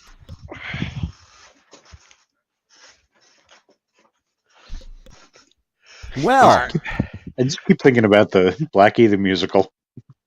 I'm about to do something that I have not done in a while. Bring me your white bitches, Charles. That's not a good one. Ooh. I'm going to have to... Well, hello there. Yeah. Well, hello there, Grandpa Whedon. Really? We can see a few years of age on you since last we've seen you. Yeah. Yeah, look at that Ted Danson hair. It's all white. I'm not white hair. I just I shaved was my head. kidding. Yeah. You're like, Jim's showing his lack of chin and his fat face doing this, so I'm comfortable enough to come on camera. That's what you said. That's what happened. That's what finally brought it on. You're like, he shaved his beard off and he's showing his fat Corey Feldman R-word face, and he's... yeah, I'm glad to have helped. I'm glad to see you again. Yeah. Yeah, it's been... Shit, I don't even know how long. So long. Yeah. Yeah, well, we've been envisioning this sweet young boy Charles, not this elderly gentleman that we're seeing in front of us. I am not elderly. Is that you? Is that you, Kish? Richard Kish, you shaved your beard. I am not elderly. And you sound older than Kish, too. Last time we heard from Kish, you sounded like 14. Give us a get off my lawn, you damn kids. Get off my lawn, you damn kids. All right, that's my best old person voice. No. I mean, see, you keep getting it wrong, Jim. I think he has the look of somebody who lives in some place called the Jar. Lived in an Do old, tell some me place more called the about Jar. Do tell us more about the Jar. This new special's coming out great so far. Okay, Like I would pick him. I would pick him for the Gene Hackman, Enemy of the State prequel, like a young Gene Hackman from from that movie, like a young Krill from that movie, before Gene Hackman became like the Enemy of the State Gene Hackman. I would totally pick him for that. all I remember about that movie is fucking Brody Bruce getting run over by a bus. That's all I remember. Jason Lee is in it. He played like a bike courier, right? That's that movie? Yes, Yeah. it was that movie. But I mean, he was basically this. He used to work for the government deep. He was, hacker type, tech type, knew how to basically bug anything, get into anything. And he kind of got out, went underground completely, lived in what he called the jar that completely like insulated him from any sort of like tracking and shit like that, all that type of shit like that. He was Okay, so Damian will live in the jar, and he's the one who's like a big conspiracy nut trying to track this thing going on with both Blackie and Charles's story and you and your sentient sweatshirt story. So it's going to be these two stories, these divergent paths that will intertwine, and it's all tethered on Damian living down in the jar, obsessively trying to figure this out. And good. Okay, we're going somewhere. Keep going. Let's go. What else? We're not auditioning for you, goddammit. We're doing shenanigans here. No, you're creating this thing. You guys are right. This thing is writing itself. Well, I defer to you. I defer to you, sir. Okay, so who gets killed by your sweatshirt, which then sends you on a path of revenge? Because I want you to be like a Rambo character in this movie, in this story. Me? Yes, you. Because that's what I was thinking when I got this. I was thinking of you in some hero role, like some lead. I'm like, that's got to be the next story we do after the Halloween special. Has to involve you in some sort of hero lead role. So I wanted that. So your sweatshirt has to kill somebody. And I want revenge on the sweatshirt? Yes, you want revenge on the sweatshirt, which is why you end up connecting with Damian in the jar. I mean, Luke will be long gone by then, so we can't have him kill Luke. I mean, we already we send him away at the end. We know how this special ended. To Le Monde. So I had a great time. Sure. So yes, we can't use him. Who will we kill? Who will we kill? I don't want to. I mean, Richard Kish. I mean, but then he won't be in it. That'll be terrible. But it looks like he's the only one to kill. So we're gonna have to kill Richard Kish. So it's you do. Be, we have to so kill Richard Kish. It's got to be one of us. Can't be like one of my family members or something. Yeah, it's too. It can be. Look, we'd kill Richard Kish, and then Kish can play a new character later. That's fine. See, perfect, done. Kish can play Blackie. I think that's a way better voice. That Kish's voice is the goo. Look at this. It doesn't even have movement yet, and we're already whitewashing the character. See, we're on our way to Hollywood. Gotta play by the rules. I just promise I will not make your character wear it. Okay, no, because your character's definitely in a dress at some point, but reluctantly, against your will. Not with the 40s and only briefly. Not with the 40s and white women. You can't do that. We have to do a social commentary on that they do, because they're doing it even more. That's where the 40s and the white women come in. Well, go on and explain. The social commentary. That's where the 40s and the white women come in. We have to confront Blackies. So wait, Charles is going to be feeding Blackie 40s and white women. Yes. All right. And he can play basketball. What? Is that his ultimate form? How about that? It's in the end. He I eventually hate evolves. basketball. No, Blackie, not you. Although Blackie, his ultimate form is he takes over Charles. He fucking like Venom, and then makes Charles join the Harlem Globetrotters. Oh my God. Just because we got to get that music. I can't whistle for shit, dude. Come on. We can dub it in. We'll dub it, yeah. Yeah. I can't whistle for shit, you Batman. But look, Charles. just so we're clear, the Harlem Globetrotters don't actually whistle when they're out there playing. I just want to make sure you're clear on that. Running around. Wait, they don't? No. Why not? Like, you don't know. They More fun might. for everyone. At least in their head. They have to be in their heads at the very least. Sure. But they're not driving. I just want to make sure Charles know they're not driving their own music. I'm just want to make sure you know that. Okay, so that's it. Blackie tries to force you into a dress. So that way you don't actually have to wear the dress, Stone. At some point when the big confrontation comes after the basketball tournament, of course, like after the basketball tournament, you guys gonna have this confrontation with Whedon Blackie Whedon, and he's gonna try to force you into a dress. To which then Damian, myself, and the ghost of Richard Kish will have to, save you. But no, because you're the hero. So yes, yeah. It's seeming less and less hero-like the more we go along here. I'm just letting you know. No, you're the hero. Okay, so in the end, somehow we're all dead, and you're the only one standing to face Blackie Whedon, and he tries to put a dress on you, but you pull some incognito Rambo stuff on him, and solved. I don't know. It feels more like Dave Chappelle at the very least. Well, Yemi Jimenez, tune in on Halloween for convolution. Yeah, if you convolution says it. Jesus Christ, you're gonna have a feast. Yes, a feast of convolution. It's funny. It's called hunger. Spoiler alert. Una fame de dente, a hunger of teeth, and you will have a feast of convolution for your Halloween treats or tricks. Which is it? Maybe it's both. It's definitely. It's Shenanigans. Oh, Shenanigans. All right. So speaking in the spirit of this, because I mean it's on the table or it's off. Well, hello, Mike, shitty internet provider.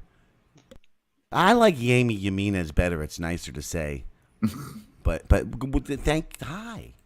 That's a guy who I've seen the name of. Oh, okay, cool.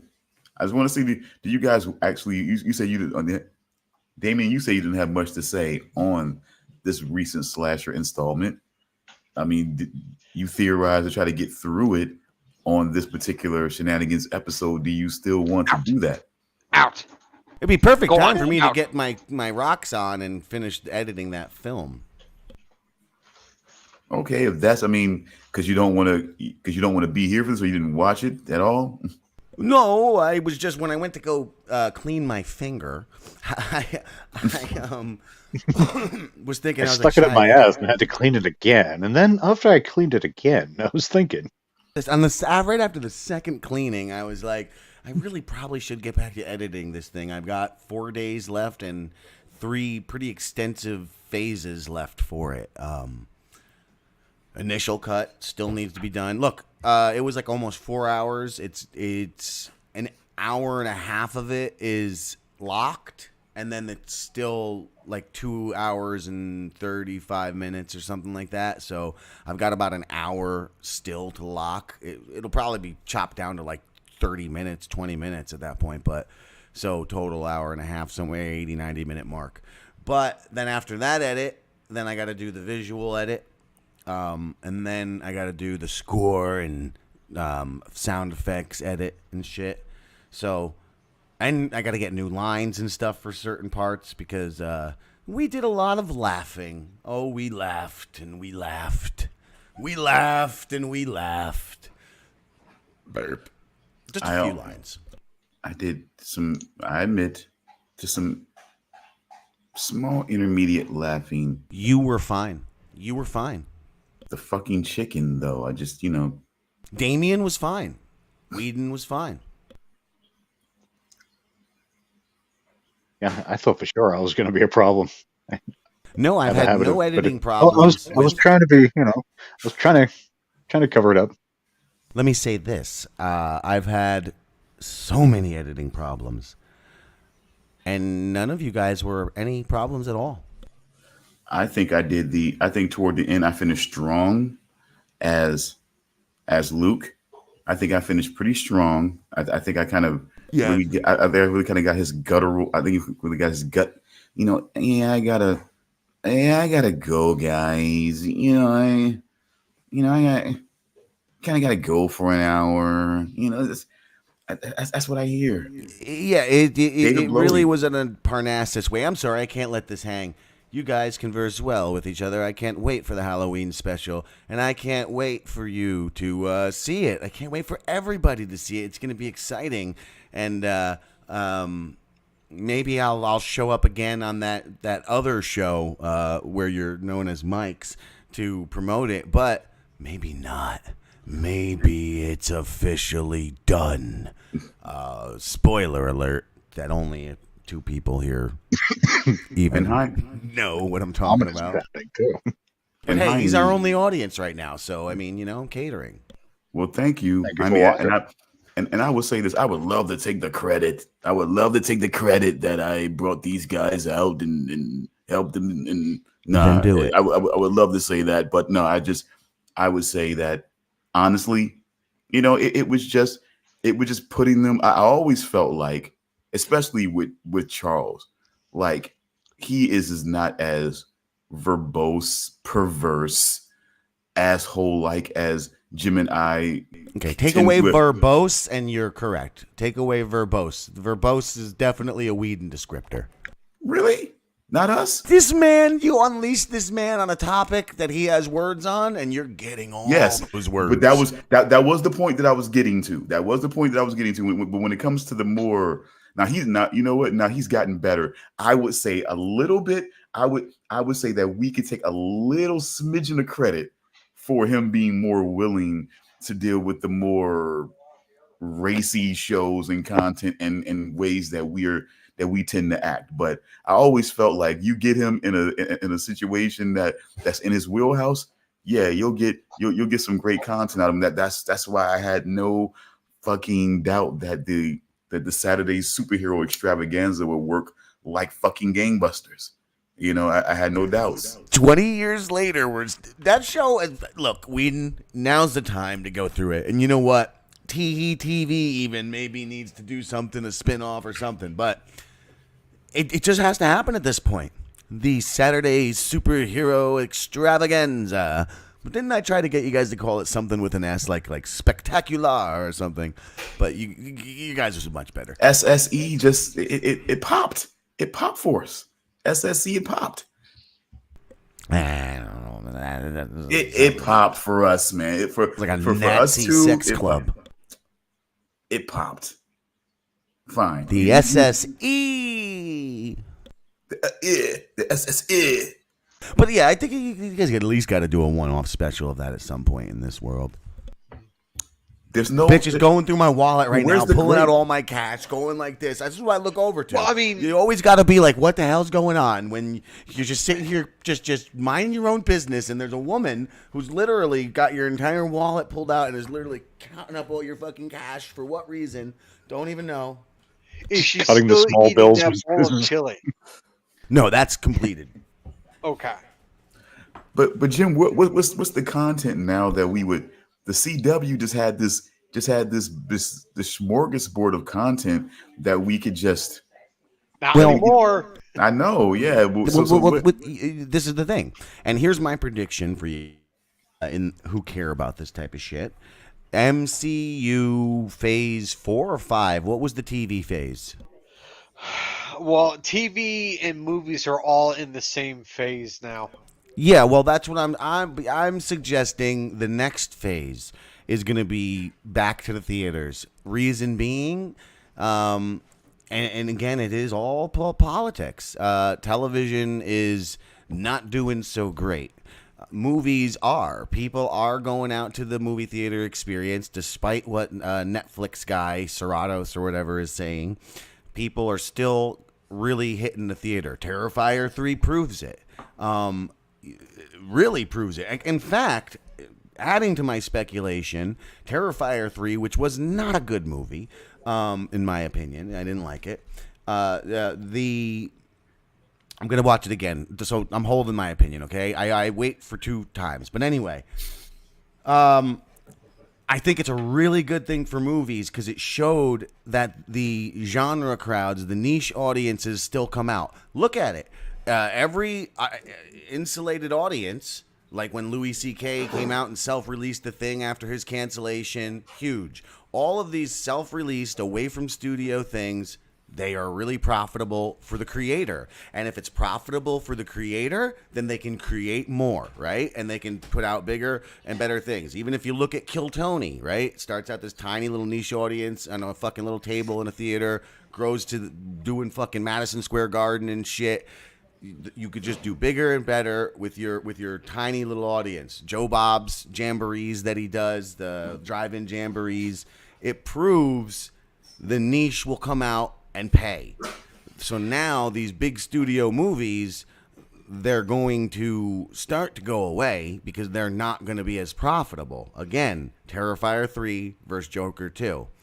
That said, there's going to be another push by Marvel in their next phase to try and dominate, because this is how it always works. The big corporations see the artists making money, and they try to capitalize on the artist and the art, and they want that money. So they're going to bully their way into theaters again. We're going to see a resurgence of niche films over like the next year or two, and they're going to start making a lot of money in the theaters. Watch, mark my words.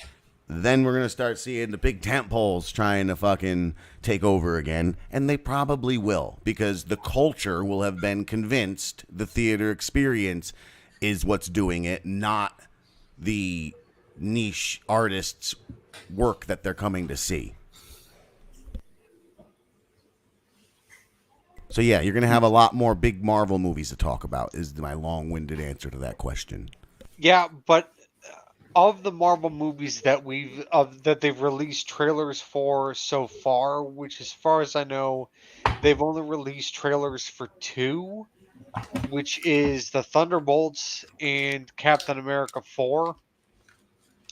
From what I've been hearing, things are not looking good. Who's gonna be? Is it still the flying guy as Captain America? Yes, Anthony Mackie. So people don't like that. Oversatch man.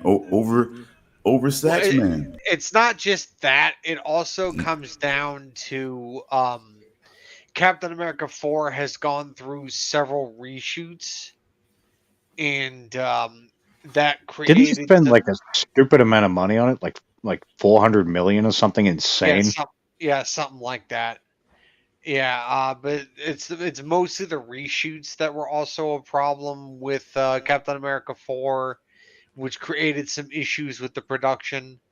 So if the movie underperforms, Disney and Marvel Studios are going to be out quite a lot of money. Quick interjection to Yami real quick. I just want to say now I'm super excited because that's exciting. People who like horror stuff, I hope will enjoy this. Please, Charles, carry on. I had to stop for promotions and pandering. Yeah, and then the Thunderbolts trailer did look entertaining, but in recent years, especially after like pretty much almost everything since Endgame, I pretty much lost faith in anything Marvel has done. But I mean, it's mostly been decent at best. The only Marvel movie I liked since Endgame was No Way Home, the Spider-Man movie, and That was a great movie, yeah. and Guardians of the Galaxy Volume 3. Wait, was No Way Home? Was that the multiverse one? Yes. Okay. The movie that had all 3 Spider-Man in it. Wait, wasn't the second one the one where you're supposed to go see it on acid? That was the third one, I think. Are you sure? I thought there was a second one that was really super psychedelic and trippy, and it was highly recommended to go watch that film on acid or mushrooms. Doctor Like Strange, involving maybe? robots? Wasn't there an involvement of robots and like some kind of like robots that were doing mind control or something, flying drones or something? I remember a scene on a bridge, and That might have been the tripping second out. one, maybe. That Tripping might have out. been the second one. Yeah, that was I think the end of the second one. The Yeah. bridge, I think. Yeah. Yeah, but that had Mysterio in it. Mysterio was the villain in the Yes. second movie. Yes, that's the LSD one. You're supposed to watch that on psychedelics. Well, I've never done LSD. Well, you should. It's a good time. Yeah, and It's a good 10, 12 hours or so. Just stay away from that PCP. Yeah, I don't know, Charles. I think if LSD could be DMT, that's what you should do. It's way bigger of a trip, but it's like 15 minutes, and you literally, it's like taking a ticket to another dimension, going to it, and then returning completely normal. I went to go see the 2 Walking Deads that were in the theater. The one where Rick, I think, when Rick gets blown up and then Morgan runs away to Texas and goes to Fear the Walking Dead. That was like the best thing I've ever seen. Literally, Forrest Gump runs through like fucking a bunch of states to get to another show. It was the greatest thing. And that came straight out of a DMT trip. And I mean, it's so disjarring. You're completely normal when you return. And that's what's so jarring about the experience. You know what I mean? That leaves you almost feeling frayed because you absolutely go somewhere else. But while it is way more potent than LSD, it does give you a sort of 15-minute burst of that 12 hours of that you get on the LSD, but you get it in a chill like Condensed to this. 15 minutes. You get it in a non-moving 15-minute. Although I was walking around seeing some, it was pretty fucking awesome. I got to tell you.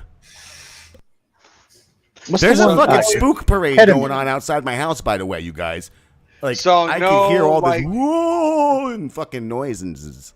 so no giant spiders having a tea party. No, listen, I have tripped by we were just at a high school and we hit 300 because we were talking about, I think 300 was like the absolute insanity level. You would lose your mind. And we would just trip every day. And like you one acid, the next day you have to take 2, the next day 4, the next day fucking 8. So like we were tripping our dicks off. And that was sometime after high school. And then I kept tripping for years and years and years and years and years. Not all every day, but very frequently. Probably up until I was 30. And then maybe like a dozen trips or so, maybe 2 dozen since then, in the last decade plus. So that said, never once have I seen anything. You perceive things in the dark once, complete pitch darkness with a girl. That was the one half of the other half. I had 2 half black girls that equal 1 black girl. This was the one half black girl. She was in the dark with me.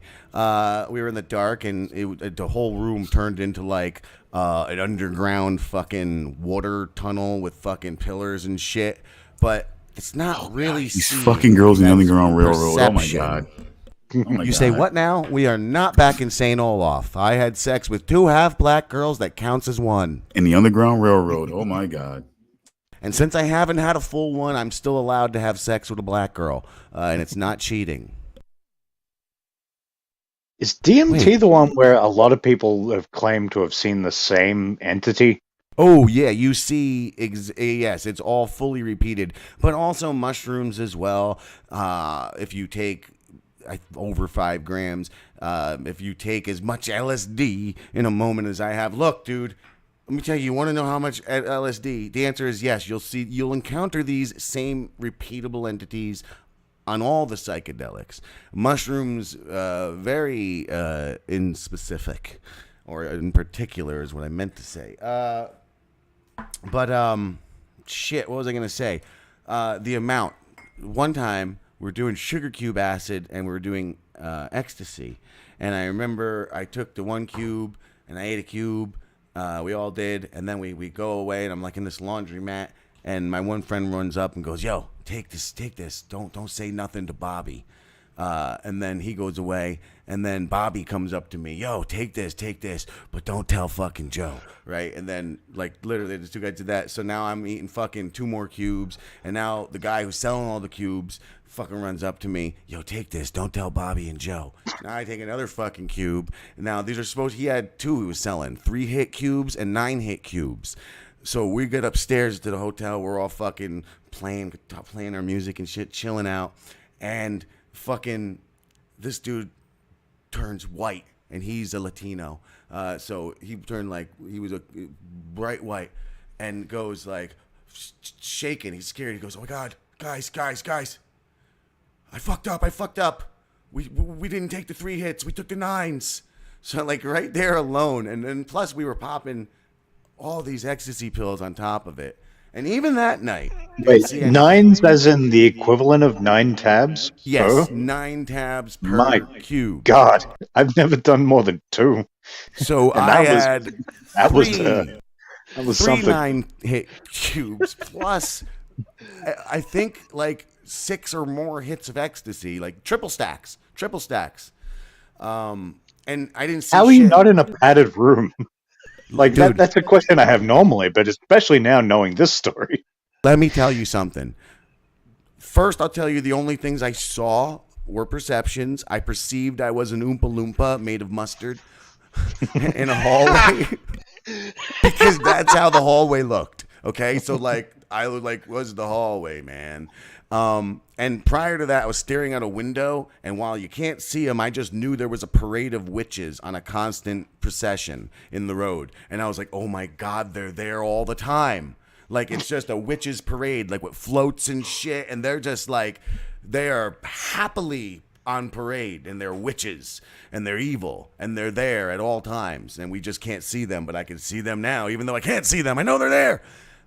So I went from that to an Oompa Loompa made of mustard as I walked to do a thing where I was working on a political campaign at the time, Joe Lieberman, in Connecticut, and I fucking had an assistant who she was the girlfriend of an owner of an NBA team. I don't remember which team. I want to say something up north.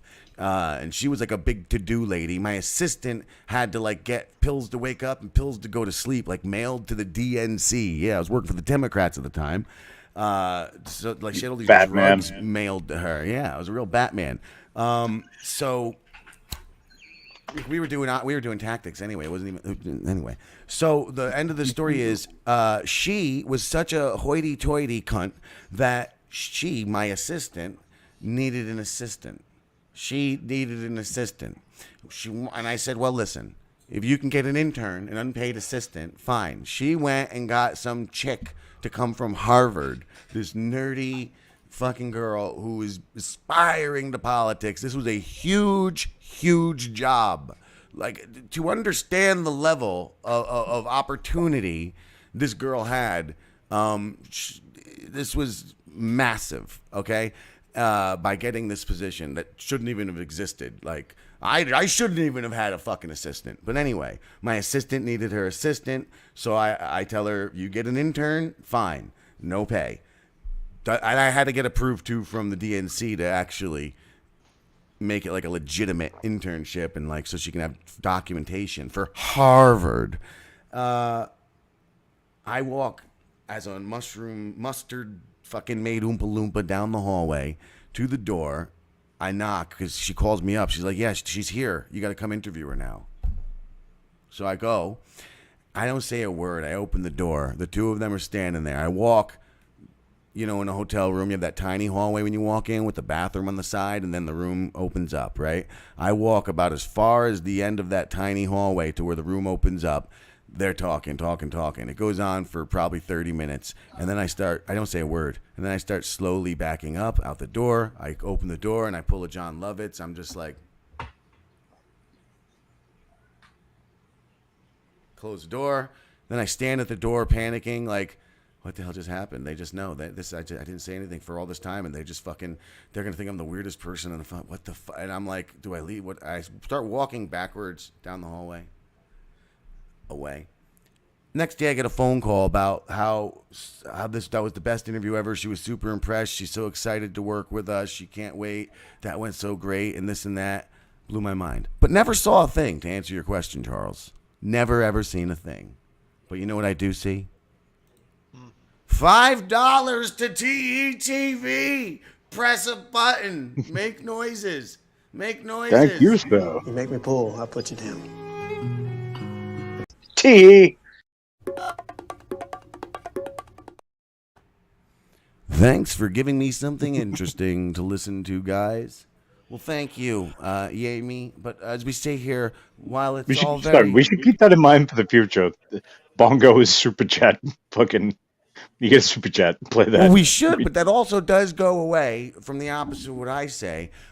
Always appreciated. And I guess there is strength in numbers, so the money does like show something, like it validates in this way. However, we are such a tiny little entity with tiny little peepees that get that little prick out of here.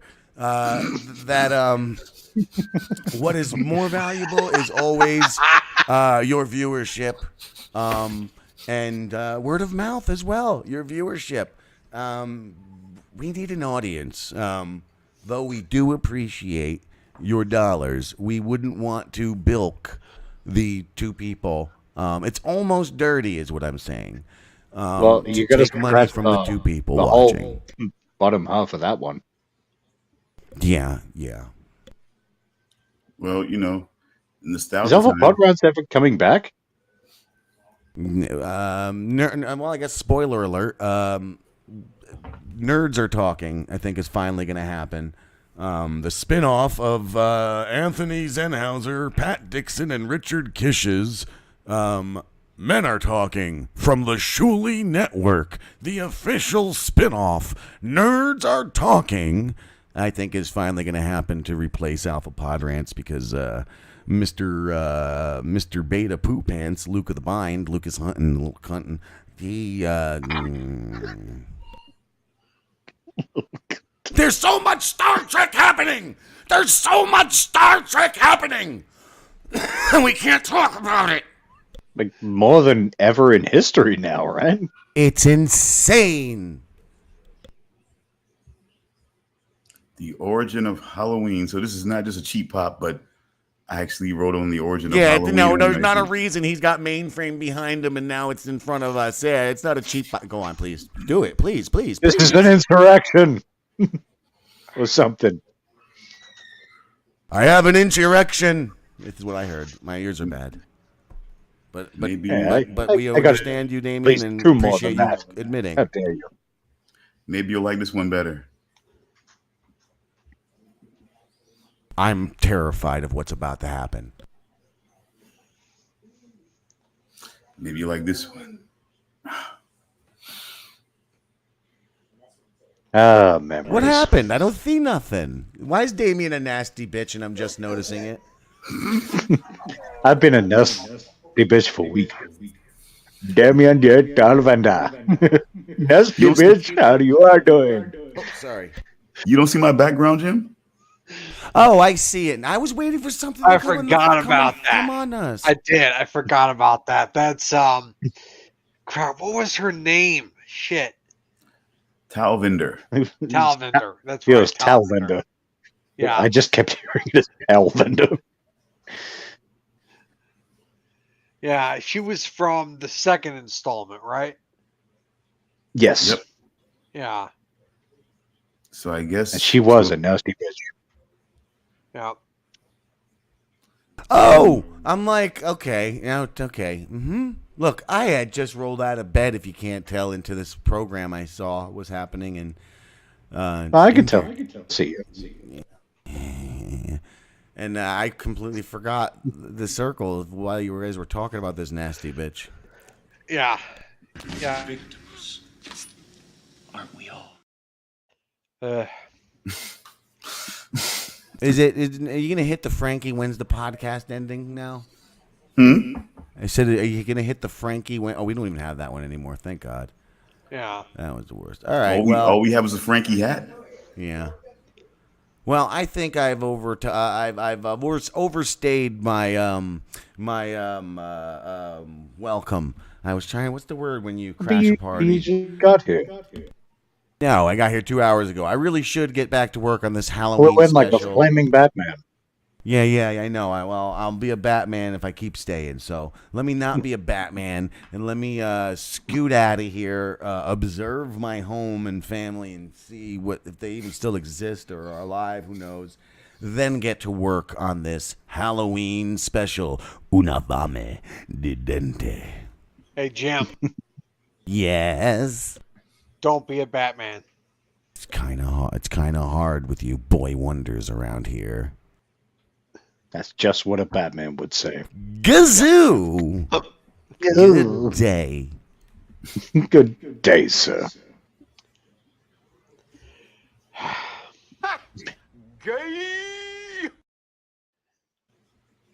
Charles, was that you? No, that wasn't me.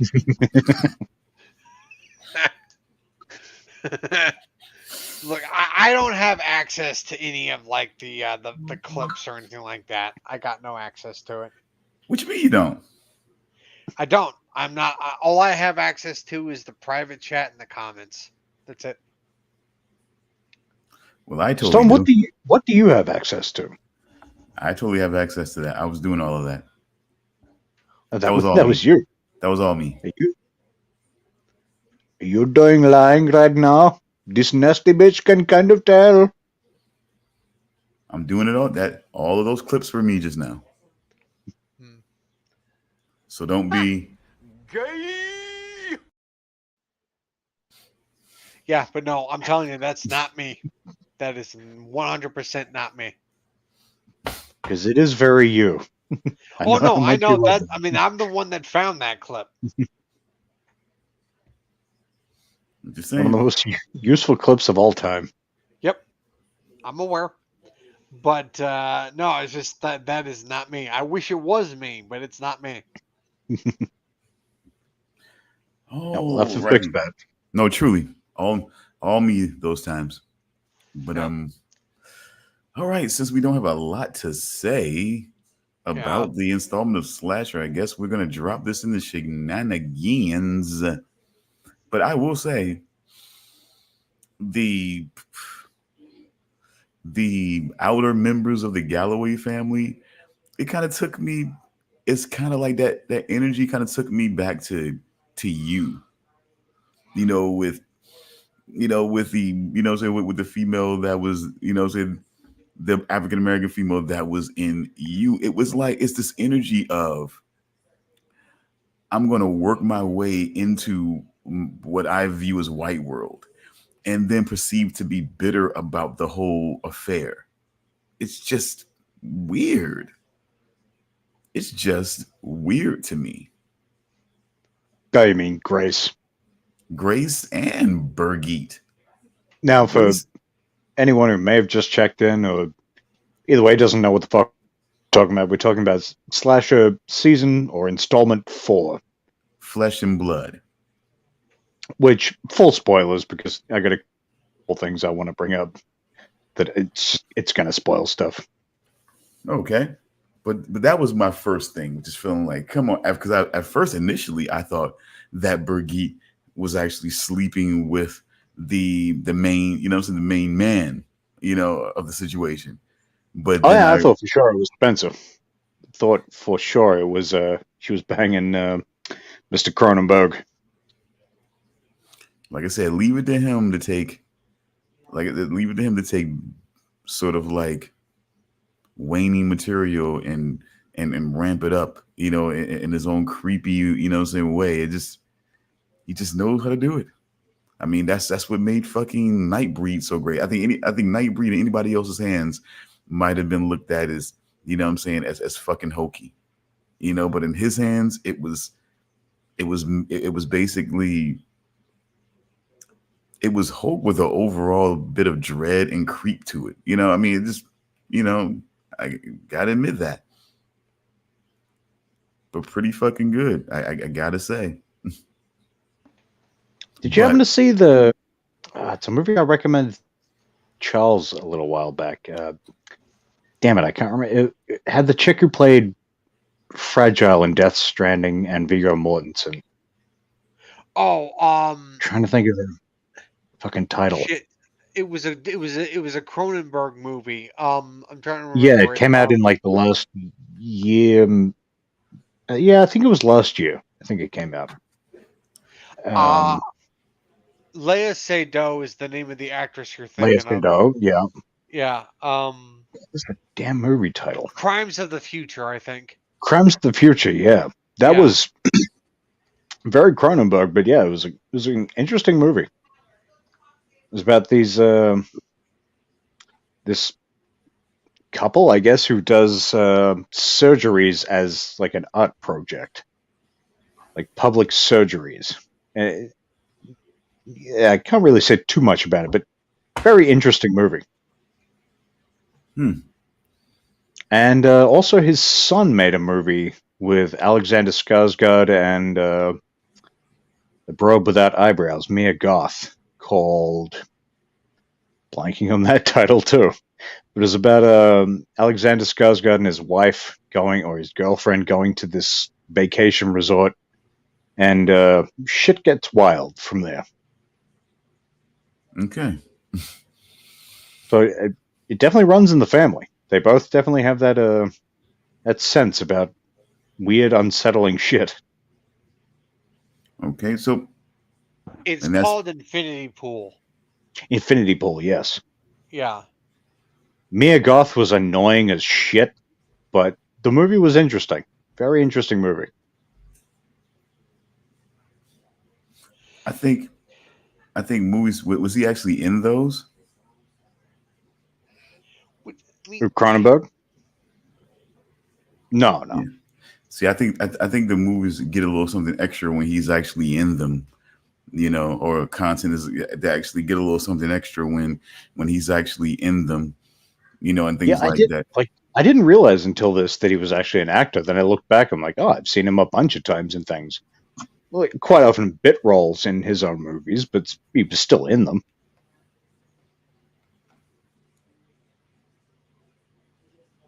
Thought somebody was going to say something. Okay, well, I'm getting pulled into the fucking void of the lack of Mia Goth's eyebrows. It's yeah. I'm sorry, I just can't help but stare. I know that's rude, but it's just like, why does she not have eyebrows? Like, you can just get like fake ones and put them on, right? Like, you don't have to live like this. Oh my god, it's so I can't look away. Oh my god. You know what? I'm just going to close out the tab. I'm going to close out the tab, and I'm just going to go back to StreamYard. Yep. That's all I'm going to do. All right, I'm safe again until my mind decides to make me open that tab again. Yeah, that just... Oh my god. And to make matters more interesting, Shia LaBeouf married her. Really? That I did not know. They're married. Like, they're still together. Yeah. Oh, yeah. As far as I know, they're still together. Yeah. And they got married in Las Vegas, of all places. It had to have been by like an Elvis impersonator, right? I think so. It's one of those drive-through wedding things. I don't think it was a drive-through thing, but I think they got married by an Elvis. Well, you know what? I now am genuinely interested, and I need to confirm. Because, I mean, for one, why get married in Vegas if it's not going to be by some guy dressed as Elvis? There's just there's no reason. God, husband. All right, let's see. They met in 2012 while filming the movie Nymphomaniac. Oh, okay, Lars von Trier movie. Of course they did. Oh my god. Let's see. Mia Goth is married. Never seen that, but I've seen a few Lars von Trier movies, and I can only imagine there's probably a decent amount of softcore in there. All right, let's see. Personal life. Let's see.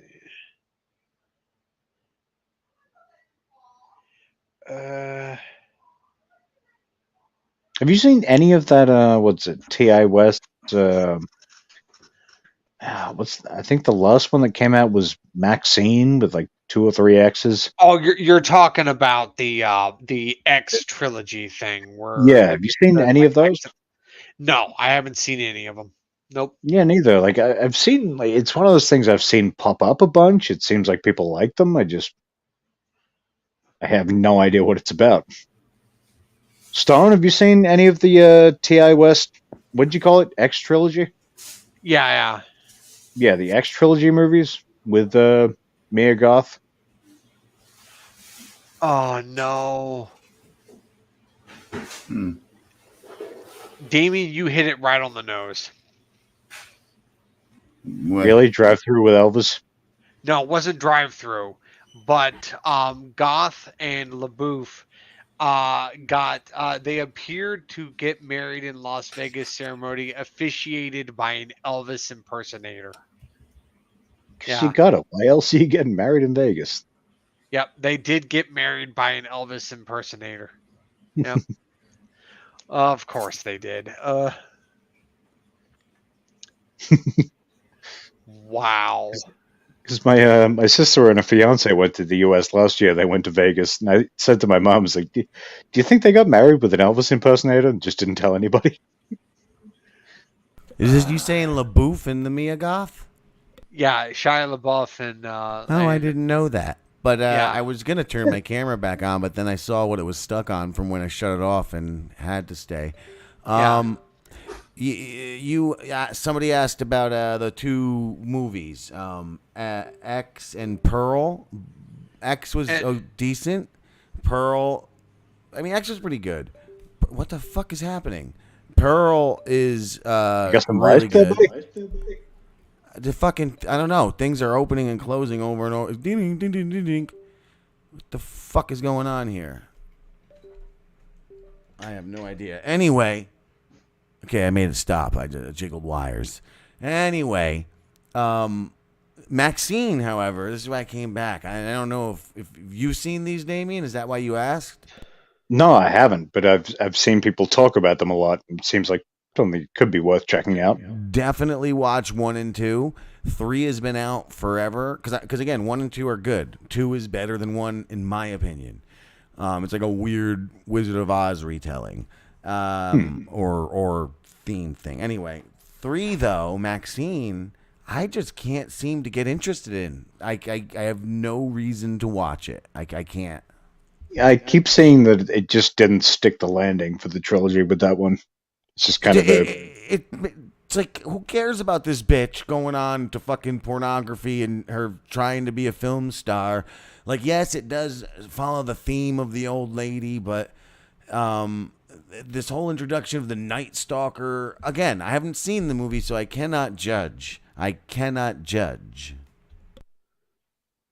am not interested. I can't bring myself to watch it. Like, it's sitting there on fucking, I think HBO Max. I think it is ready to watch, and no, thank you. Are you guys done talking about things I might want to fucking talk about, assholes? Jesus Christ! Just when I thought I was out. Just when I thought I was out. I'm gonna not be listening. I'll be editing soon. I was just getting things ready, so you were still on. But okay. So I'm sorry. I'm gonna take away half your viewers. Thumbs up for Nymphomaniac. Yeah. Okay. Thank you. Nymphomaniacs. Yes, except for the ending, which is essentially a goddamned good point, but a disgusting, terrible point.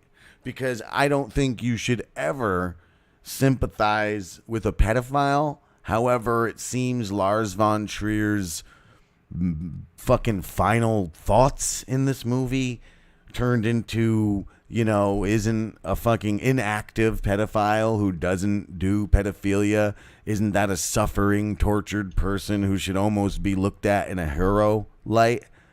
That didn't sit well with me. Otherwise, hero light?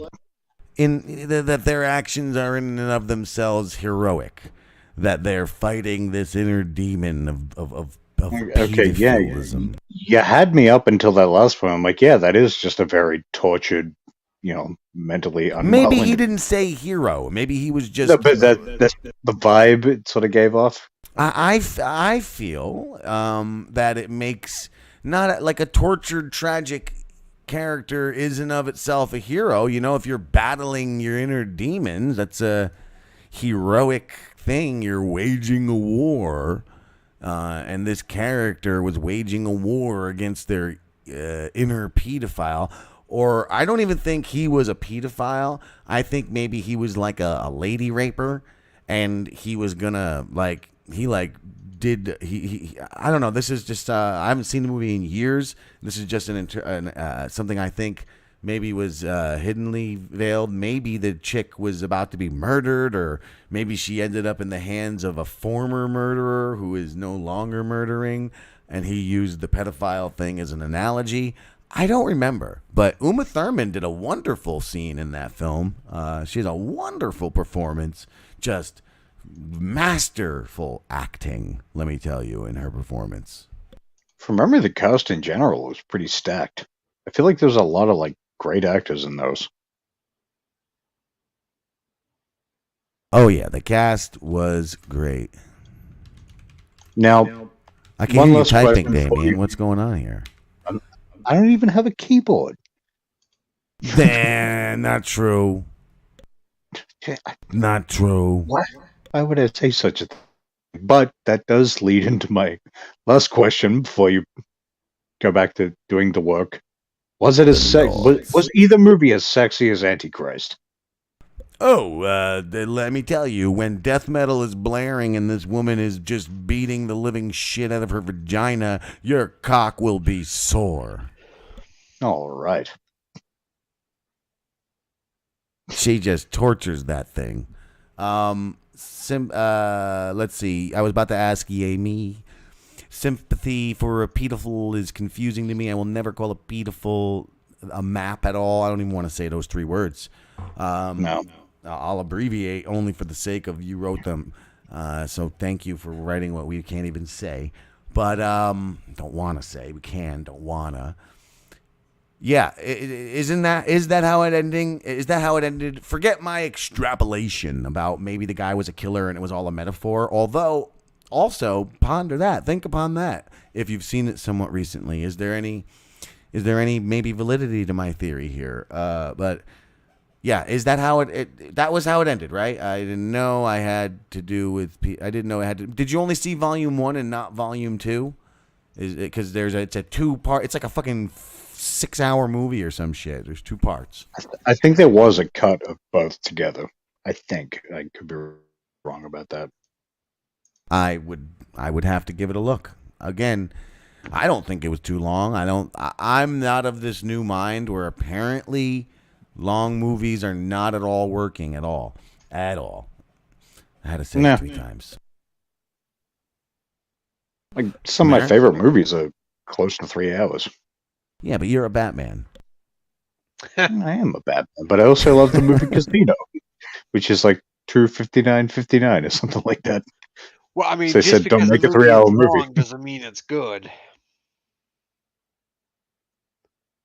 Yeah, just look at our upcoming film Una Femme Dente. I mean, just because it's long doesn't mean it's good. It's great. We hope. Depends on this guy scratching his head down the bottom.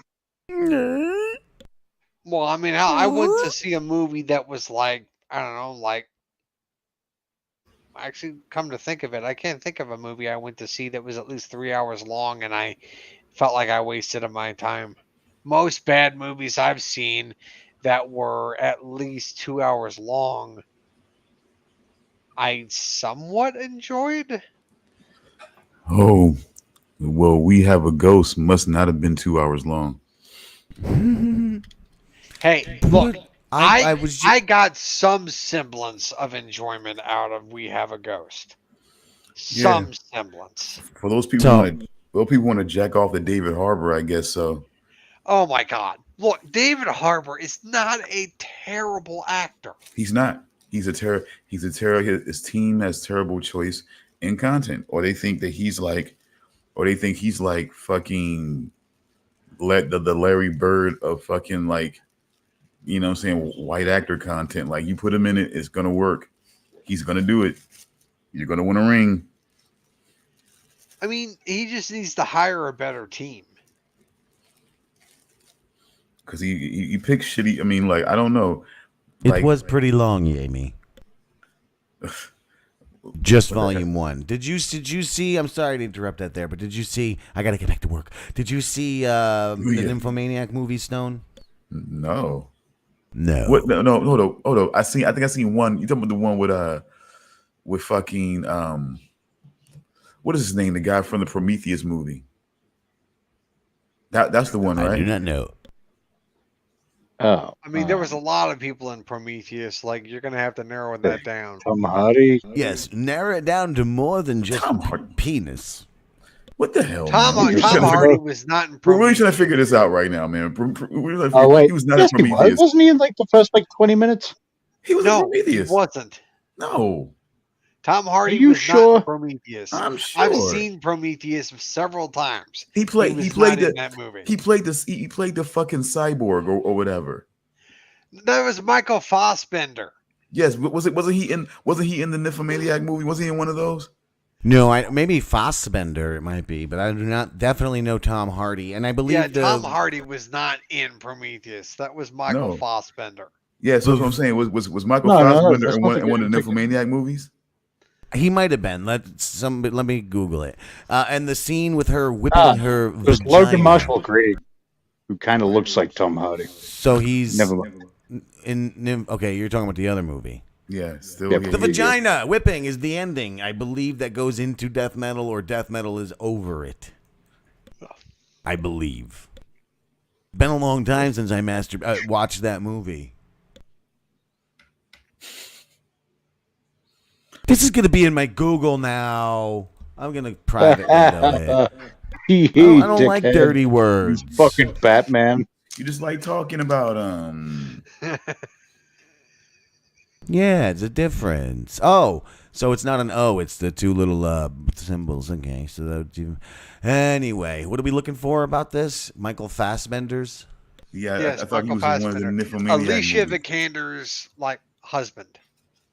Well, we got Charlotte Gainsbourg, Stellan Skarsgård, Stacey Martin, Shia LaBeouf, Christian Slater, Jamie Bell, Uma Thurman, Jean-Marc Barr, Willem Dafoe and his giant green goblin, Connie Nelson, Mia Goth. Oh, yeah, that's right. Wait a minute. She's the one who's bashing her vagina as well in this film? She's the younger version of the Nymphomaniac? Is this the case? I think she played Joe. No, Stacey Martin. So okay, Mia Goth must play somebody. I don't see anything about Michael Fassbender. This is actually the third and final installment in Von Trier's unofficially titled Depression trilogy, following Antichrist, Melancholia, and then Nymphomaniac. Melancholia. You get to see some very good Kirsten Dunst titty nipples in the shot that he did, the way he and I'm not even joking, the artistry of his filming of those titty nipples is unmatched in erotic cinema. And that movie stars Jack Bauer, Kiefer Sutherland, by the way, Melancholia. Highly recommend that film. Highly recommend it for myself. Yeah, we all know why you recommend it. Them titty nipples. I'm telling you, just Google right now Kirsten Dunst's titty nipples in Melancholia. You go ahead and you'll see the fucking the shit, everything he did in that fucking scene is fantastic. Pure artistry. And real quick, while I weirdly got us on Michael Fassbender at this point, did you know there was a Kung Fury 2? For those of you who are aware of Kung Fury in the first place? Did not, but that definitely ruins the moods of Kirsten Dunst's big, fat, juicy. Wait, are you talking Why? about? See that's why you're weird sometimes. Because I'm sorry, that would never. I don't give a damn. Men doing karate and those titties don't they don't. I don't that's give not a the same damn. mood for me. I don't give a damn. The cold blue of a dying world shining upon those globes of her breasts. And then men sweating and kicking each other. Different feelings. Oh no. He's got an erection. He is What No, not no. I'm looking. And oh no, my pee-pee's hard again. I mean, after sweating and kicking, beating, beating up men, yeah, I would like to see some tits after that. See how that Sure, works? but this is a looking different at, viewing of tits. Sex and violence. This I'm is a looking different at viewing Kung of tits. Fury 2, and Arnold Schwarzenegger is in this. You definitely said that the wrong way. At least I know Yami is Googling Kirsten Dunst's tits right now in that movie. At least I know that. So I have faith in one person who's not even here. Arnold Schwarzenegger is in this guy. He did it again. What the hell? You gotta stop saying that. We'll get banned. Especially with the separation, because Schwarz in and of itself is a word. What are you doing? You're double down in it. How am I saying his name wrong? Because you're like practically not even saying the end. The end. You actually are saying the end, but the end that separates the Schwarz and the end, you're kind of missing that. You're just like I'm saying Arnold his Schwarz, name the same way I have Arnold always Saucy said his and- name. All right. I don't want you to not be you.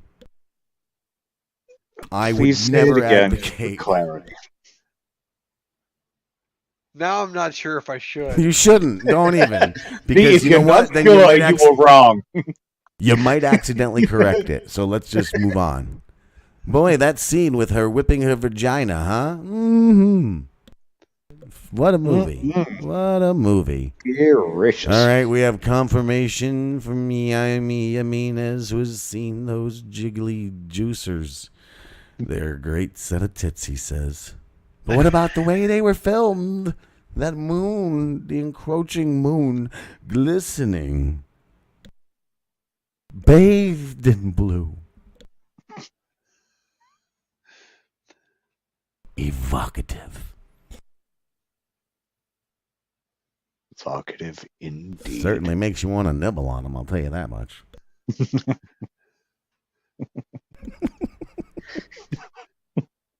Jesus Christ, I better get out of here. Jeez, talk about something that sucks. Hurry up. If you guys don't talk about something that sucks, I'm not leaving. How about that? Oh no. Slasher. So Charles, Star Wars, right? All of the Star Wars stuff that we haven't discussed. Hey. Well, that's one way to get him to leave. Yep. Quick and easy. Like ripping off the Band-Aid. Anyways, where were we? I was kind of basically lingering on just the very odd way they're trying to normalize, like at the very least, like Black women in certain content being in being a part of a white world, as it were.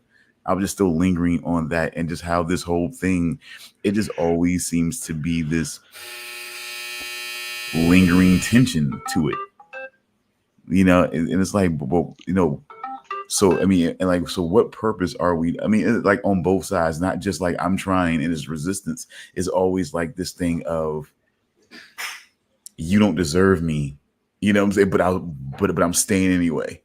It's just like, what? It's going all the way back to you. It just that energy has just always been weird for me.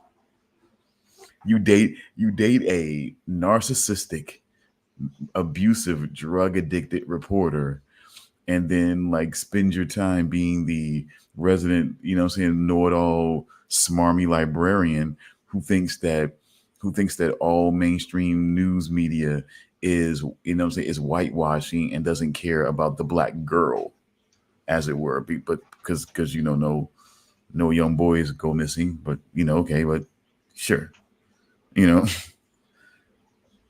like since that energy, it just seems like sometimes like that's the way. It's like that's the way we get in, and then we sit and then we wedge ourselves in, and we're not going to leave, and we're going to fight that. It's like I don't know. It just seemed like this little weird low key form of like pseudo activism. I don't know how else to put it. Which actually, it sort of ties back a little bit to something me and Charles were talking about before the show, about how all this, like, there's so much of this, like, attempts at diversity and all this stuff that clearly shows the people writing or creating this stuff either don't know or don't care about what they're doing. Like, there's so many mixed messages or just non-messages, and just like it's all just, it's strange. It really is just strange in a lot of cases. Slasher is pretty much throughout is a good example. Like, there's many examples, especially with all the various sexual orientations and how they deal with all that stuff. Mm-hmm. Well, like it or not, I mean, can you at least you have to say that the wealthier aspects of society and entertainment have definitely fostered more of that. I mean, Cher's daughter, or now son, was was one of the Chaz? It was one of the earlier pioneers, of that, at least in the mainstream, as it were. I'm not trying to say that, anything like that, but I'm just saying, like, as far as like being in the mainstream and people really having a conversation about gender identity and things like that, that was one of the first, mainstream conversations that was being had about that. And you can track to a couple of different situations where it's been, and most recently it's become a hot button issue, Dwayne Wade's, child and everything like that. So, like it or not, you can try to, some people might try to say they're forcing it, but it's something that's been a conversation. A guy who was a decathlon gold medalist has now furthered that conversation still. So, it's like you can say they're forcing it, but it's something that on its own has been a big topic of conversation in the mainstream, like it or not, sexual identity and I'm saying things of that nature, sexual preferences and things of that nature also. Not just we're queer, we're here, get used to it. It's just more of still just people dealing with their own, journey as far as that goes. Like it or not, it's a part of people's vernacular now. It is what it is. Some people go by they and them. It's just the truth.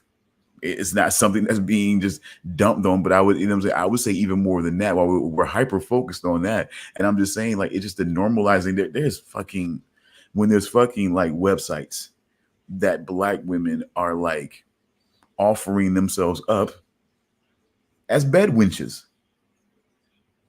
As what? Bed wenches? Yes. Like, yeah, that. What is a bed wench?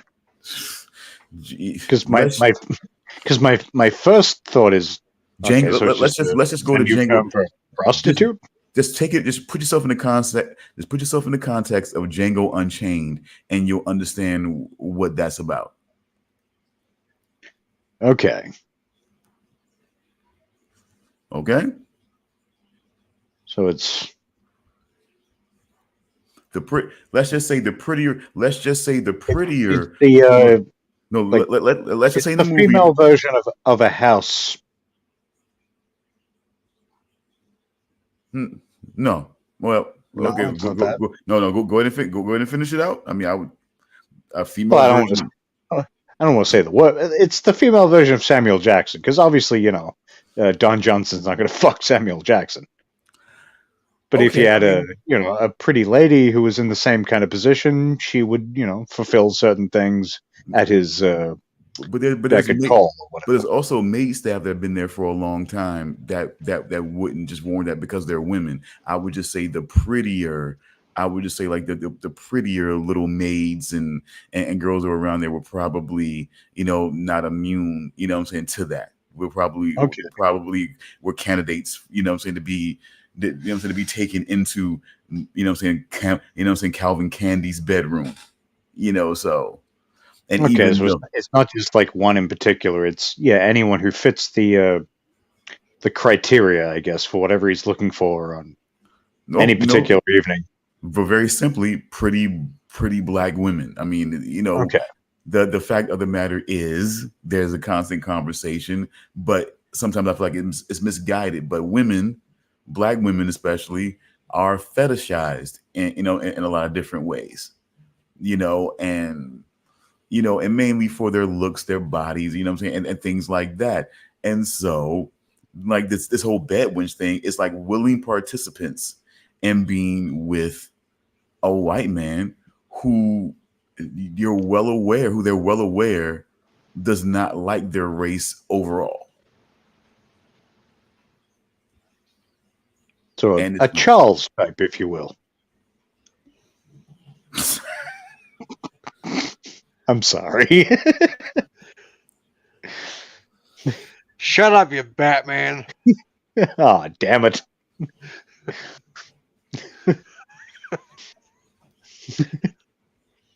I mean, I just, I'm just not used to being able to see his reactions. It's been so long. I'm having fun with it. It's so good. I miss it. He's getting better with it, so I'm just starting to leave it alone. See, I'm one of the proofs of if you ignore them, they'll go away. I think I'm proof of that. I think his reactions are getting less visceral. So it's like, it's just not fun anymore. You know what I'm saying? It's not fun unless it's more visceral. You guys are fucking Batman, I swear. But I'm just saying, it's just like even more so with Birgit, you really have that whole thing of it, and even and it was like all those years, all that time, everything that went on. It's like it took this situation for them to sort of like for Birgit and Grace to sort of like befriend each other. And this whole time, their skin color was never a factor. And no, you see several times where Grace is actively like shitting on this person. I mean, but I still say at certain points, they were really playing with your head. Like, let me ask you this question. Like, for both of you guys, the conversation at the table about George Michael that involved Spencer, Seamus, Grace, and Birgit, I believe. Well, first of all, it's the question: how far into it did you get, Charles? To about, I want to say about 75% into the first episode, and then I just gave up. Okay, so you definitely didn't see this then. Yeah. Oh, okay. Yeah, I did not get very far before I gave up. All right, so before you get to that stuff, so what was it? Like, what was the thing that made you just go, fuck this show? It was the characters. I just didn't like the characters. They weren't to be liked. They were a fucking, rich, vapid family. They weren't to be liked. I just didn't like how they were written. It's just like, I thought they were kind of stupid, to be honest. They are stupid. That's the whole point. I think my favorite to a point on a hateable level was the I can't remember the character's name. The redheaded woman, the artist, Florence. Florence. It was the sister, I think. Florence. Yeah. she was just that was pretty much perfection as far as hateable goes. Like almost they kind of went overboard, but you're gonna get that. What really set me off was the scene where she was having a conversation with with like her kids, and she went on this whole tangent talking about how she was an ally for the LGBT community, and I just sat there just rolling my eyes, going like, "Oh, here we go," and I'm like, "Are you kidding me?" I wanted to turn the show off right then and there. I was like, "Are you like? I don't want to listen to this." Because they had to make the whole point that O'Keefe was what was it? Non-binary. Non-binary. Yeah, it's like we know that also we annoyed get me it because I was like, "Why does this matter?" Like that character it was felt out of very shoehorned in, and they did that with some of the racism too. yeah. It was sort of like there was something there that was like it was sort of understood, but they really had to just be like, we're not the right kind of people. It's like we know we sort of get it. No, but when they befriended each other, they kind of went there, and then they kind of went back there.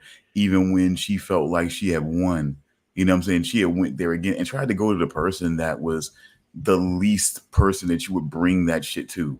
You know what I'm saying? That was what was weird for me. Like you brought it to Theo, who was like the least likely person you would sort of bring that sort of energy to, or you couldn't see because of my skin color. You know what I'm saying? That I'm more. And also the character, the housekeeper's daughter. When they revealed that she had a military background, I immediately figured out that she was going to be the one that was going to stop the killer. Yeah, I pretty much figured like she was going to be the one. But also, is it stop the killer, but not the killing? No, definitely not that. But both her and O'Keefe, when we learn who the parents are of both of them, is it just me or did that not match up at all? What do you? Okay, no, O'Keefe. Like hold on. Like O'Keefe's parent, O'Keefe's father, being the fucking like older, you know what I'm saying, being the fucking older artist and whatnot that she ended up having sex with, and he was the guy from season 1 who was the original killer. Yeah, they were, you know what I'm saying, they were they were really blasting a lot of, blast from the past and that, in those last couple of episodes, but yeah, I mean, that guy being the father, being somebody that she had sex with and everything like that, and became enamored with, and allowed her to be in his space. Yeah, that made sense. Birgit, but I mean, as far as like, did O'Keefe, like, I'm talking more about like O'Keefe. I would have said she had some sort of ethnicity to her, rather than being the child of two extremely white parents. And that's sort of where I was going with the kid of, damn it, can you say the name again? The housekeeper and Birgit and the gay dude. God damn it, Seamus. Thank you. Yeah, I don't know. It just didn't seem to match up. It was just, I don't know. What you mean to tell me Birgit and Seamus getting together wouldn't have produced Liv? I don't think so. I felt like she was almost like, I don't know what ethnicity exactly, but I don't know. It just didn't seem to match up. I felt like she had a little bit of something that neither of those people had. Well, the only thing they tried to at least connect to was that they seem to have the same sort of, texture, hair. You know what I'm saying? That once they started creeping up to the fact that he was her father, you kind of, you kind of look, okay. But I would feel like even when they showed her as a little girl, she looked more like, a child that was mixed with black and white, as it were. But, I think much in the way of O'Keefe, who probably actually is more reflective of the character, of the character's attributes on the show. I think sometimes, they're willing to sacrifice, oh, okay, this is what instead of kind of giving you, this is what somebody would look like if they were born of these two people, and we're going to say that she's non-binary and so on and so forth, then having someone who actually is non-binary and so on and so forth to play in that role, as an actress. So that they're willing to sacrifice she doesn't quite look like any one of them for the fact of being true to life of what that character was, was actually. So okay, yeah, I can kind of see that, yeah. And then I don't know, with Liv, I can only say that depending on what her background is, what movie she's done before, and it seemed like they wanted her to be in that role because of what the overall role was going to comprise. And maybe you're feeling like that, because I did kind of feel like, okay, she's not really looking as mixed with black and white as, what I'm saying, as I felt like, or even as she looked even if they had her depicted as a little girl looking, she didn't. Yeah, I was like adult her. I was kind of thinking maybe a little like, I don't know, like maybe like light skin, like Middle Eastern. I don't know. Like there's something there. I just didn't feel like it felt correct with the mix of, what her parents were. But I don't know. I get it. It just didn't feel right. The casting just felt off once you sort of learned these things. But like I said, but neither one of and by the way, because we were noticing, at least me and my daughter, we were watching the couple of installments, is that they seem to have a couple of people that was in one of my favorites from make appearances on these installments. The guy who plays Vincent. Vincent was, I think he became like a recurring side character in season 2 of From. And who's the other one? It was fucking. Give me a second. It was fucking God. I'm gonna have to go back and scour through those because it was somebody else that was there that we saw. I swear it. Run through the main characters. Gotta run through the main characters in my fucking head. I think From is definitely a show we should do, though. It could be like just the speculation alone. There could be a lot of fun there. Yeah, because new season's out, so. Yeah, it's what was the last episode I watched? 5, I think. So the season will be done in 5 weeks. Or 4 weeks. It may have been 6. I can't remember exactly. 5 or 6 weeks. Oh yeah, pretty full season. The fucking son, Jayden, of course. Oh, that's Sheriff Boyd's son. Ellis, yep. Jayden. Just with a shaved. Fuck me. Yeah. I was like, why do I know this guy? It's just because he's got a shaved head. Makes all the difference. Sheriff Boyd from where? From played by Harold. I've never been sure how to. Harold Perrineau Jr. from Lost, Oz, various great things over the years. But yeah, so let me see. Anything else to say here? Try to get past that whole thing. But I would definitely say when I go over the family members, and everything like that, like it's essentially what people would imagine a family like that to be, but really what people overlook real quick before I really get into that, what people really do overlook is that, they play Seamus as like a man child and things like that. But really fucking, and I think in a way, in my opinion, the way I look at it, like because sometimes I like to immerse myself in it as if it were like real and just have a conversation based on that. Like to play him like he was the man child. And he felt like one of the ways that he could kind of break out of that was to adopt the child. Why? because his woman child of a fucking sister had kids, and people never fucking really saw her. Yeah, they want to see her as crazy or loopy or this, but they didn't want to see her as a fucking woman child, a fucking grown ass little brat that that just had kids, that kept getting knocked up, and had kids, and it's basically just didn't really have to worry about the mess, the true mess of her life that she was making, and had, not really having to worry about any accountability or any consequences of that because of the wealth that she was under.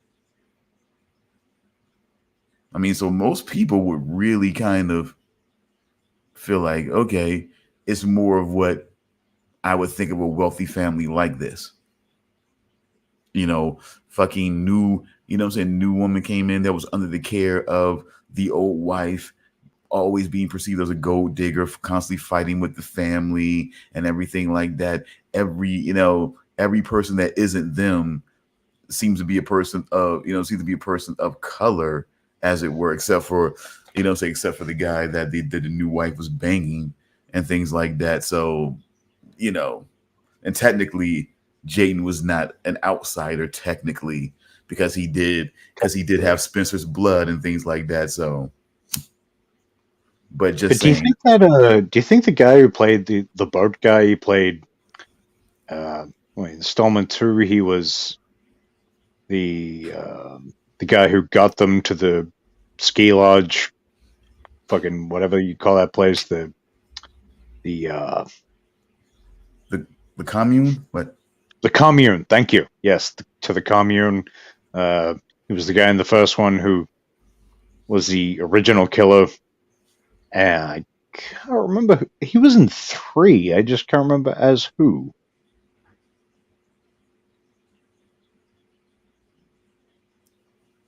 Oh, no, wait. That was 3. He was the original killer in 3. In the first one, he was a guy they thought was the killer, just because he liked taxidermy. Him, yeah. In season 4, he is the guy that had the shed, and he was also having an affair with Cronenberg's wife. But like for the last 2, for season 2 and 4, but especially 4, because he's been in it a little while. Do you think he gets the script? He's like, oh man, just one episode? Fuck. I mean, look again. I don't know. Like, when you think about his roles in the installments, like it's almost like he keeps being like the symbol of what some people would consider toxic masculinity. Yeah, a little bit. Like, sure you could see old guy that was in, the guy that was in prison and took somebody else's identity, to get to the commune in the other installment as that, as that more obvious. But I think overall, from him being an EMT and how how you could almost view, or some people would argue, he sort of corrupted, old guy's wife and everything like that. Corrupted, attempted to do the wrong thing, and just, and like sort of like not really being the guy that was part of the commune and all this type of shit like that. And it's sort of playing the outside of it and not really being a part of what they were doing. And then it's just, and then, oh yeah, he's having sex with this, with this woman, with this woman who's married and stuff like that. It's just like he's constantly, and it's like he's always like, I would dare even, like I said, at least they gave him a little bit to, they gave him a little linger time in the first installment. Yeah. Before he was, before he was done up or whatever. But yeah, they gave him a little I think he was in time. At least a few episodes in that first one. I mean, he had to be because he was one of the main suspects before everything fell into place. So, and it was like, so I mean, but it's like after that, for the most part, it was like he was just basically one of the initial focuses of the rage, like when when everything first started out. After that point. And I think it was just kind of like constantly demolishing that perceived toxic masculinity, yeah, almost like remove him and like this doesn't. But I mean, it's but then it's like you still have the more, of course, you have the more obvious, the more obvious flag bearer of that, which is Spencer Galloway. I Which, mean, as we find out in relation to this guy, is actually a bit of a cuck, and he likes it, if Grace is to be believed. yeah, if she's to be believed, It seemed pretty because why honest. would, but you know what? But why wouldn't if everything that we saw, all the visceral, all the gore, all the everything, why wouldn't we get a little dose of creep? The only level of creep that we got was when he was watching his son and Birgit and busted in on them. But why didn't we get Yeah, which was very creepy. He was like, I don't know if we really got the impression of how long he'd been watching, but he waited till he fucking, came all up in there, and then he's like busted in like, you shouldn't be doing this. Get the fuck out of here. You're the help. Son, damn you. because why? Because everything is an opportunity. Because everything is an opportunity. So it's like, let's now he has something that he can possibly use to, it's everything is an opportunity for him. That's the whole point. Yeah, life, even when it came, along with his twisted games that he creates, seems like life is just a twisted game for this motherfucker. or letting people see it's more of lessons. Like I said, like everything should be looked at as an opportunity to get ahead. It's like it's like we told, like when he had Jayden, get something out of this deal. Like I don't understand how he got to that age and didn't see this and didn't understand that he doesn't see that sort of thing as like heartwarming. I just really want to help my brother, adopt and really kind of, move forward to this phase in his life. And yeah, I want to help him get everything he's ever wanted. Oh, that's nice. Well, I'll help you with that, but only if you get something from him first. But the thing that let me know that it was bullshit though is that he was actually surprised when he said that he would cover it. So like you weren't as confident as you made it seem. You know what I'm saying? It's like because you know he's not like that. He don't look at those things as heartwarming. So you were genuinely there's no free pass with this fucking guy. So he was genuinely surprised when he was like, "Oh, yeah, like really? Yeah, you'll do it, great!" Like it's just like that. Like right there, it was like, "Come on, see that's confirmation right there that he kind of knew that he really wasn't that type that's gonna look at it and say, "Well, wow, that is great. He's really trying to come into his own or something like that." I'll help. Great. It warms my heart, and of course, I love my obviously gay son. I'm going to help. No, that's not how this guy works.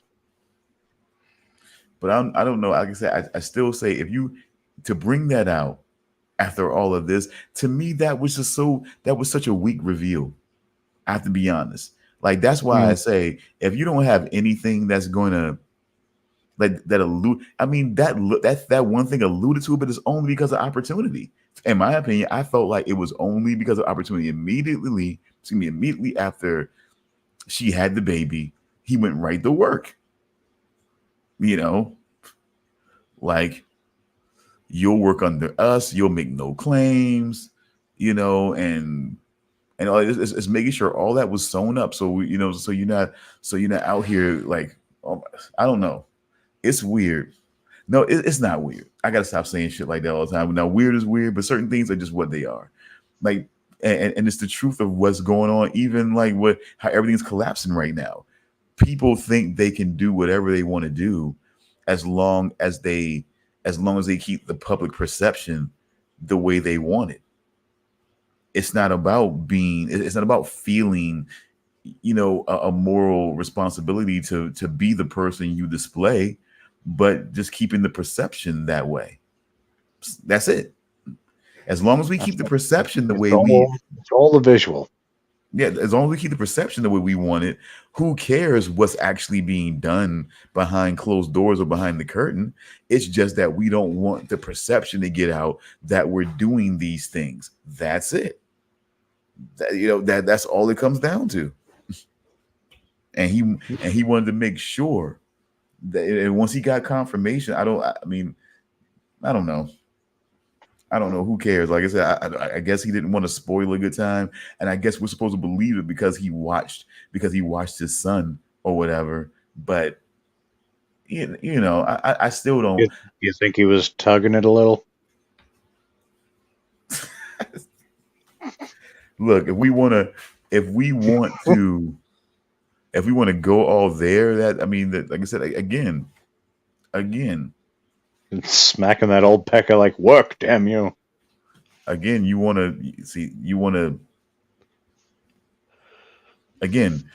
to go along with grace because it to me it's weak. Everything that's been done, everything that we saw, everything that what I'm saying that's happened. Like, to me, that's a weak reveal. It's a weak reveal. There was a few weak reveals in this one. What do you mean? The identity of the killer.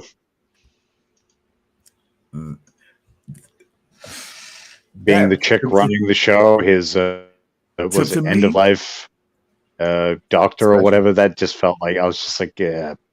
But to me, that you had to find some way, because I felt like my initial early suspicion was creepy Cronenberg was going to find some way, you know what I'm saying, to fuck with them from beyond the grave.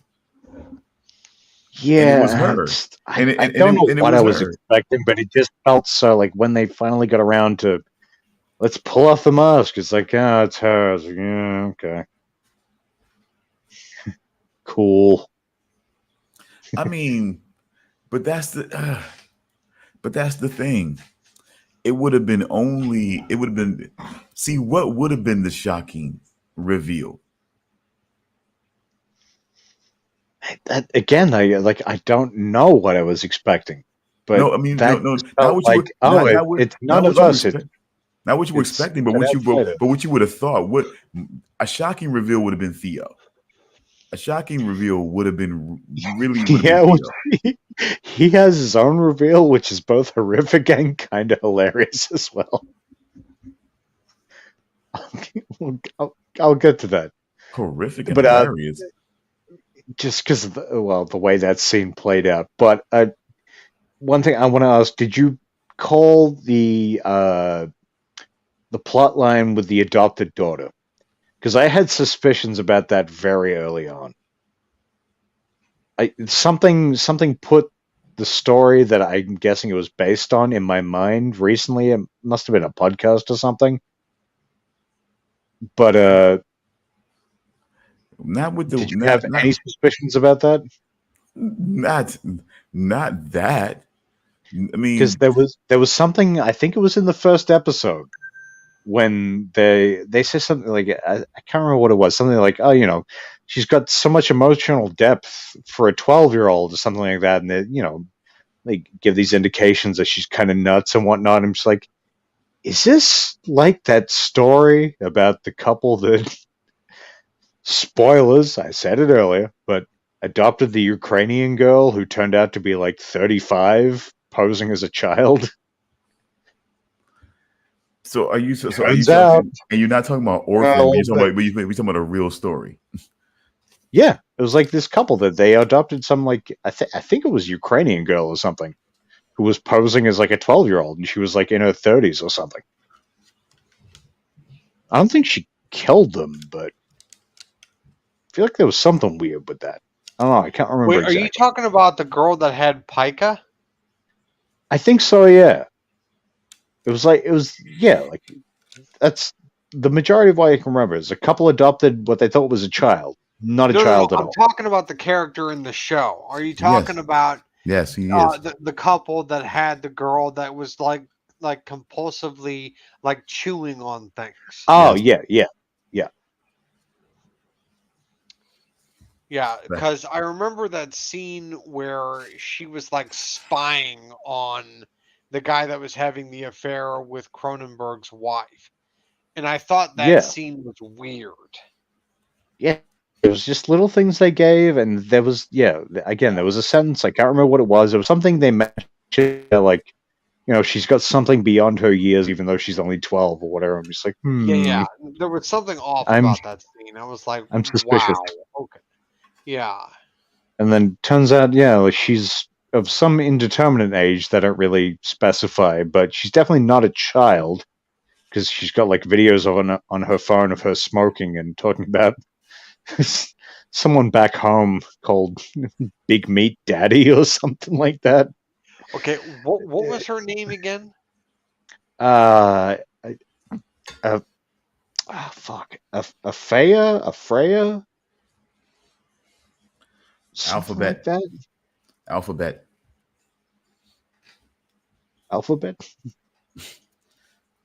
After a while, they kept saying Alpha.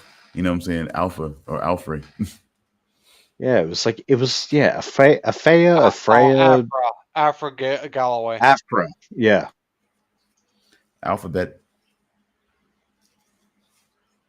Yes. Turns out to be just a complete fucking maniac who is, I don't know. Let's say she's in her 30s. We don't know. But she's definitely not a 12-year-old girl. And she mauls her mother or her adopted mother's face with her teeth.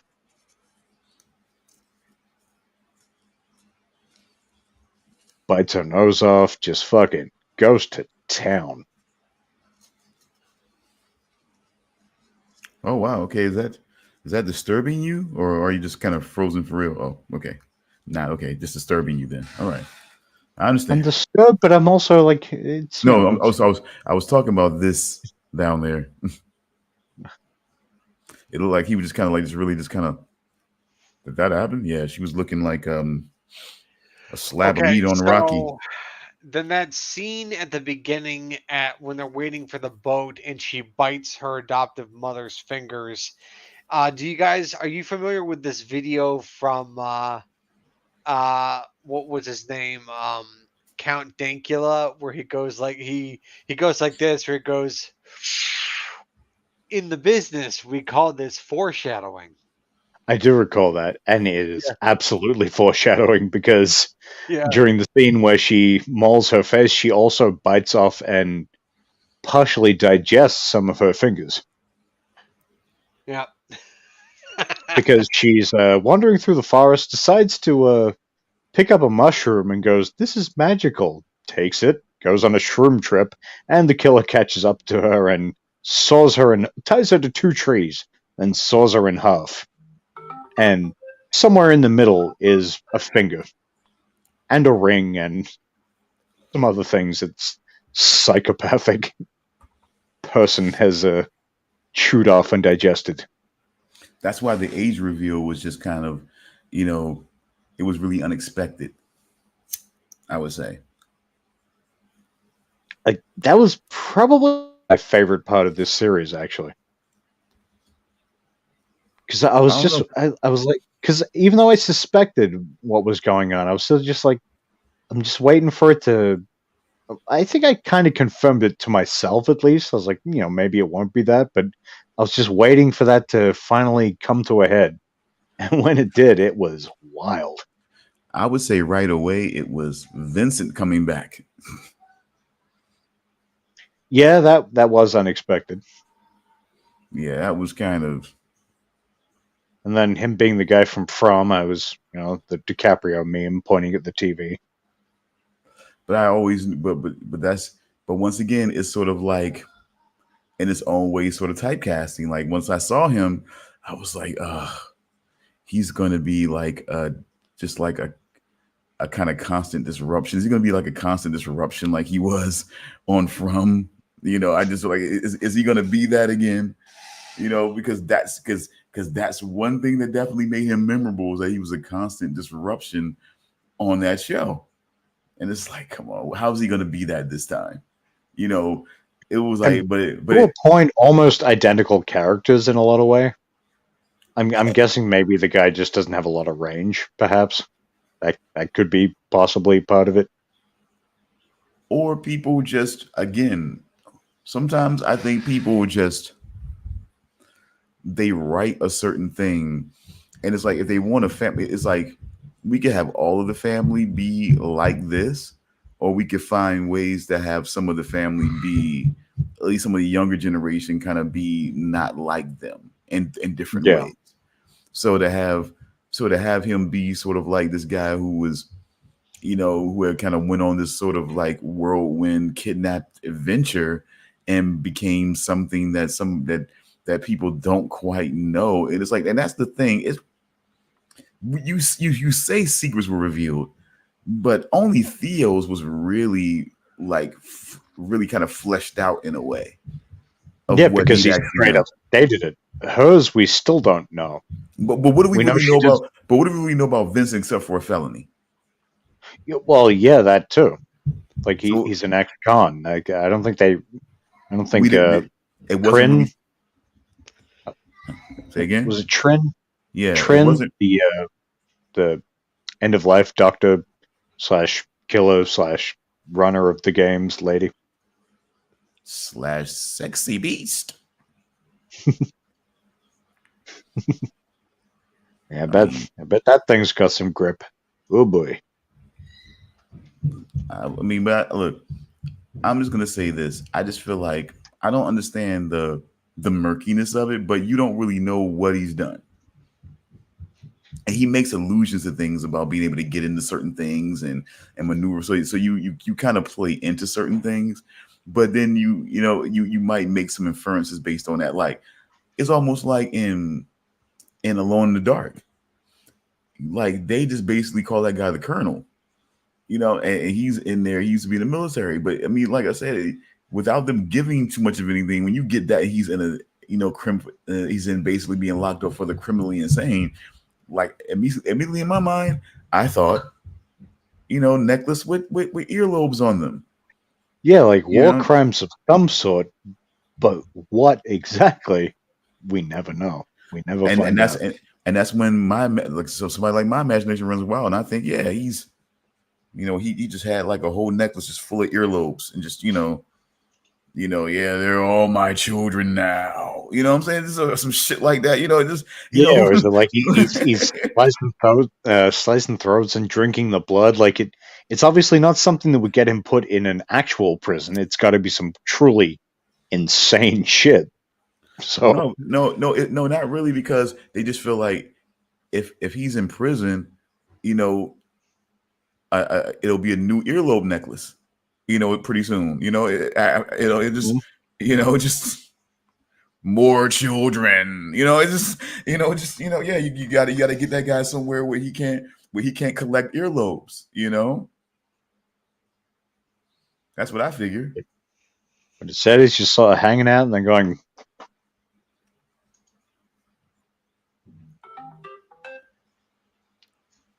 I would have your earlobe by now. I think that was almost like a message. It was a message in that too. Like, I would have your earlobe by now. Just look, in the bush, I would have your earlobe by now.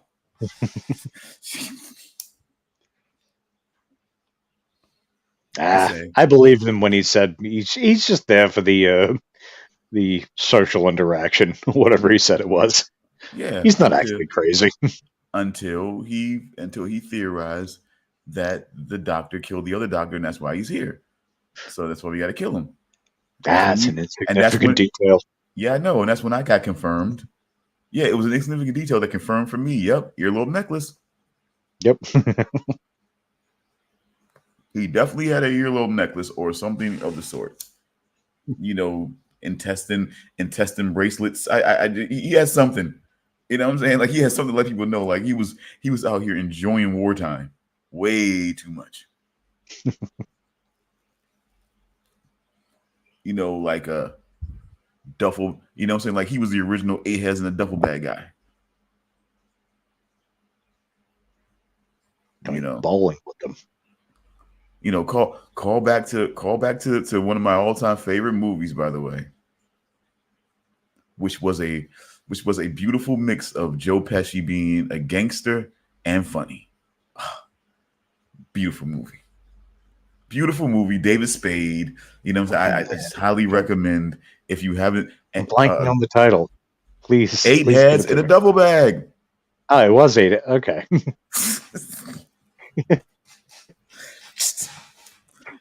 That's why it's so beautiful. You just My head use was the like, title. I feel like the title's something like that. It's not exactly that. No, it was exactly that. Exactly that. I'm 'cause just that's a what makes it stupid so- Batman. Oh my god, it was just like I said, true. You know what I'm saying? One of the true great ones that were out there. One of the true goddamn in a gorgeous original Buffy the Vampire Slayer. By the way, you know, jeez, she was great in that. She was. Okay, we're lingering too long on Chrissy Swanson, by the way, which was the original Buffy. We'll just sort of had her in our heads, just like, yeah. But I got to give her a willingness to work. I mean, because look, her small role, though, you know, it played in its own way throughout. And Big Daddy was just, you know, another thing. I mean, look, she contributes where she can contribute, and it's. I mean, I've always felt like she's done her job, you know, and she's. What's his 5-year plan? To not die? God, I love that movie. Yeah, she was. But let me see anything else before because we're at 3, and we could be doing really great right now, and we're at 2:30 p.m. my time, and probably be a good time for you to get some sleep pretty soon. But I mean, we're pretty much almost there. So let's just get. I mean, we've pretty much gotten through it all. I just feel like, again, I mean, I don't know. Sometimes I feel like I will say this because I meant to say that. Truly, I do. Fucking Christy. I liked her in this. She took a fucking beating, like mentally, mentally, and eventually physically. But I liked her in this. I think some people, you know, you think that she's supposed to play that part of the little nasty, the little meanie, but it's like she played the caring, trying to pull him out of this person really well. She seemed comfortable, in my opinion, in that. Like the best of them all, and got one of the worst treatments of them all. But she was, but she really played it the well. The ending to her life was fucking brutal and then extremely miserable. Just begging for it to end. Like, that was tragic. But you know what? It was seeing her play. Excuse me. Sorry about that. To see her play a not nasty, but then again, get her comeuppance in a way for the other shit. I mean, yeah, she died in the other shits, but this seemed more of a comeuppance to that than just, you know, dying as part of being on the kill list. It was more of a brutal comeuppance for the other roles, but giving her a space to play a different, caring, more feeling role that I felt comfortable with seeing her in. I really felt comfortable with her in that. I believed her. You know what I'm saying? She was good in it. Like I said, she really seemed comfortable.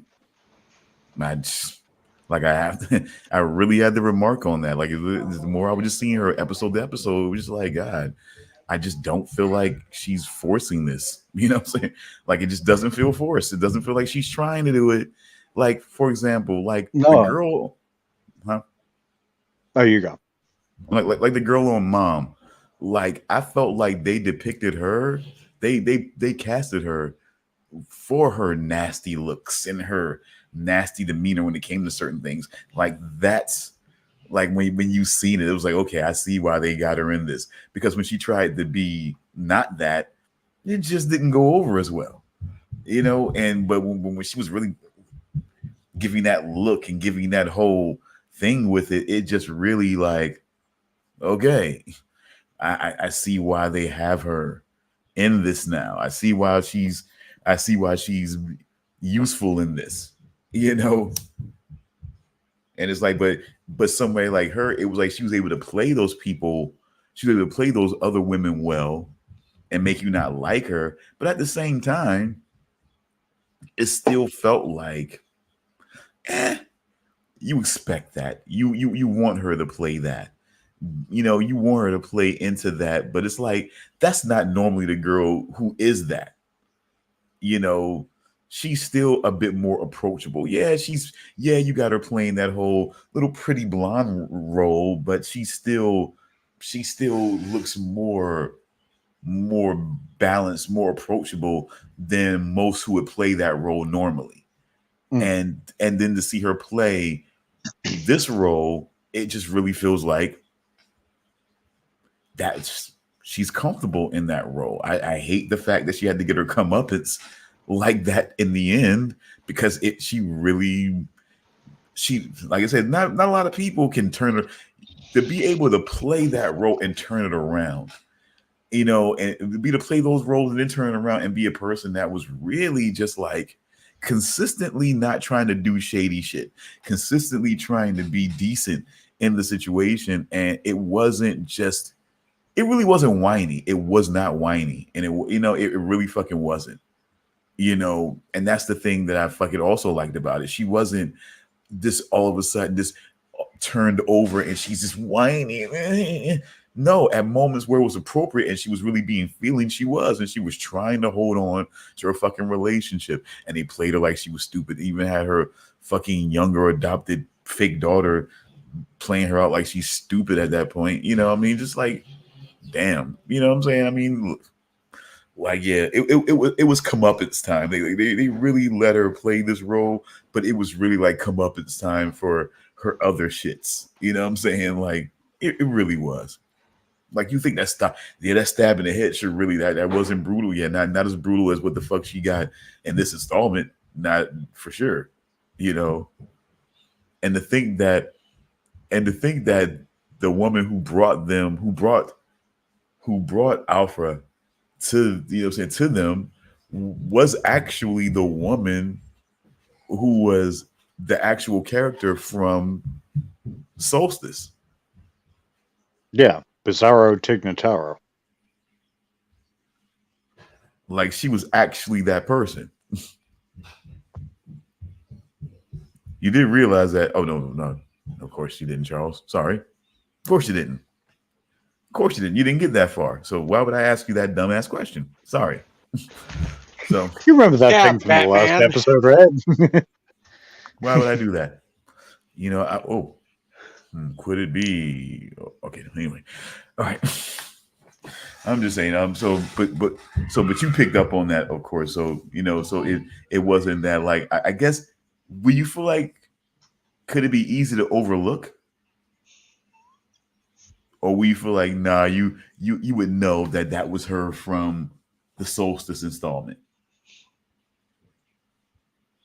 To be honest, I didn't pick up on it. I just thought, okay, that's just how this broad looks all the time. Oh, okay, yeah. But when I heard her name and she mentioned her wife and the kids, I was like, oh God, like they're okay, really... I completely missed that. Yeah, she mentioned the little girl, the wife, her wife and her kids and everything like that.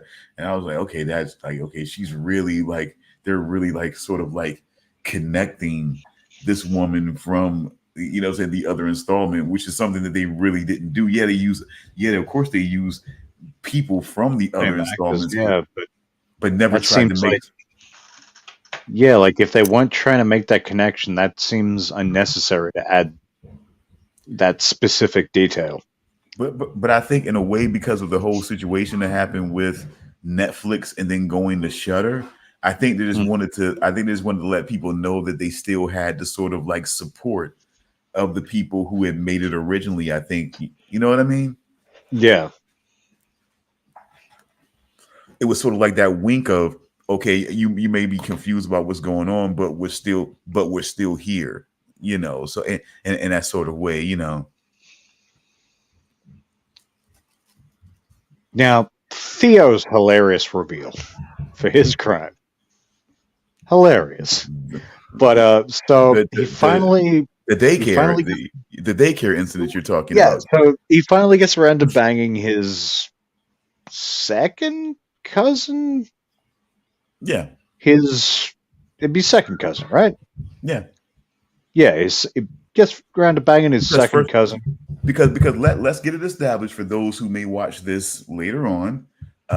First cousin is the direct, okay, like you and I are brothers, Damian, and we have children.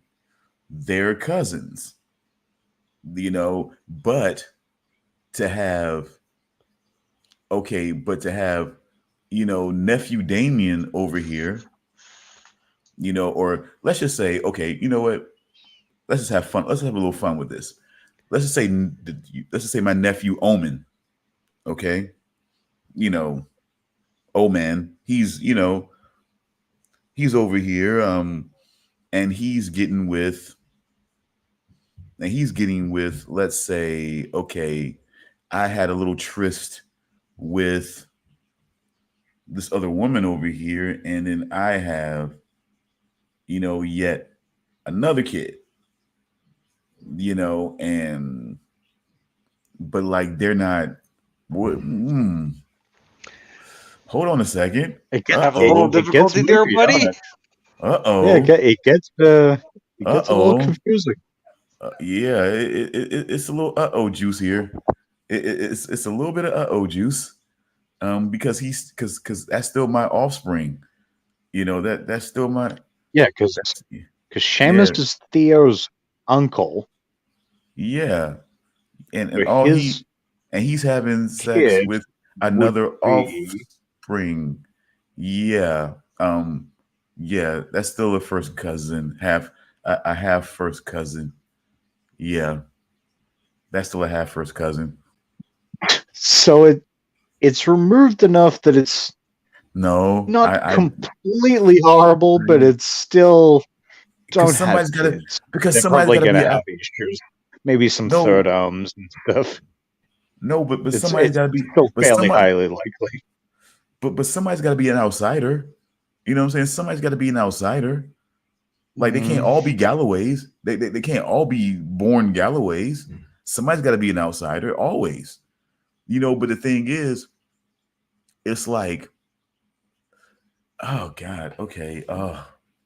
Yeah, I'm sorry. It just drops back to they're still first cousins because that's still like his offspring. Like my uncle's offspring, that's still my cousin. You know, that's still my first cousin. Like, it is. Yeah, when you get to like second, third, fourth. Okay, once you get to 3 and 4, it's like, okay, maybe it's detached enough. But when it's still at the point of first cousins, it's just like, that's still Uncle Seamus's offspring. That's still Uncle Seamus's offspring, and any kid that he had would be a cousin of Theo and Vincent and O'Keefe. And so that would mean that would mean that Liv is a cousin of Vincent, Theo, and O'Keefe. And Alf. No. And she would be a technical half sister, an adopted half sister of Alfred. She's a cousin, first cousin, half cut. But it's weird because it's like, somebody's gotta be an she outsider. has nice big titties that they only tease us with because assholes. But you still shouldn't do that. So you know what? Freaky Aunt Martha isn't so freaky after all. Oh, that's so that's almost hot as fuck by comparison to what we're dealing with here.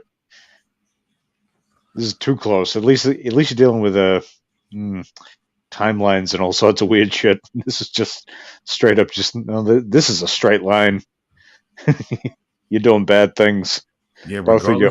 regardless of Brigitte and everything like that, that is still Shane. That's still Uncle Seamus's offspring, and that makes them a cousin.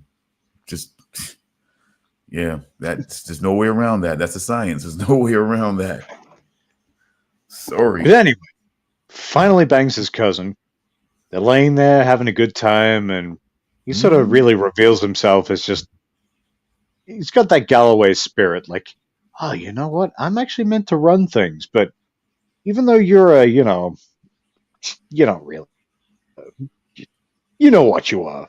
I'm going to marry you though, so you can share in this money and all that. Then she's like, oh, okay, yeah. They're laying there having this peaceful sort of time, and she's like, so what was that thing? No, Actually, actually, you did. No, actually, he served it up. No, actually, he served it He up. offered it up. Okay, so he sort of offers it up. It's like I haven't. No, because it was this, but because writing was stupid because she told him that she did not want to marry him, and then he still laid back. He still laid back and then told like I'm going to reveal because no secrets if we're going to be married. And I'm like, hold on, she just said she didn't want to marry you. Yeah, she's like, I don't want that. He's like, yeah, you're too stupid to know what you want. Anyway, so since we're going to be married, I'm going to tell you my dark secret. He actually said that?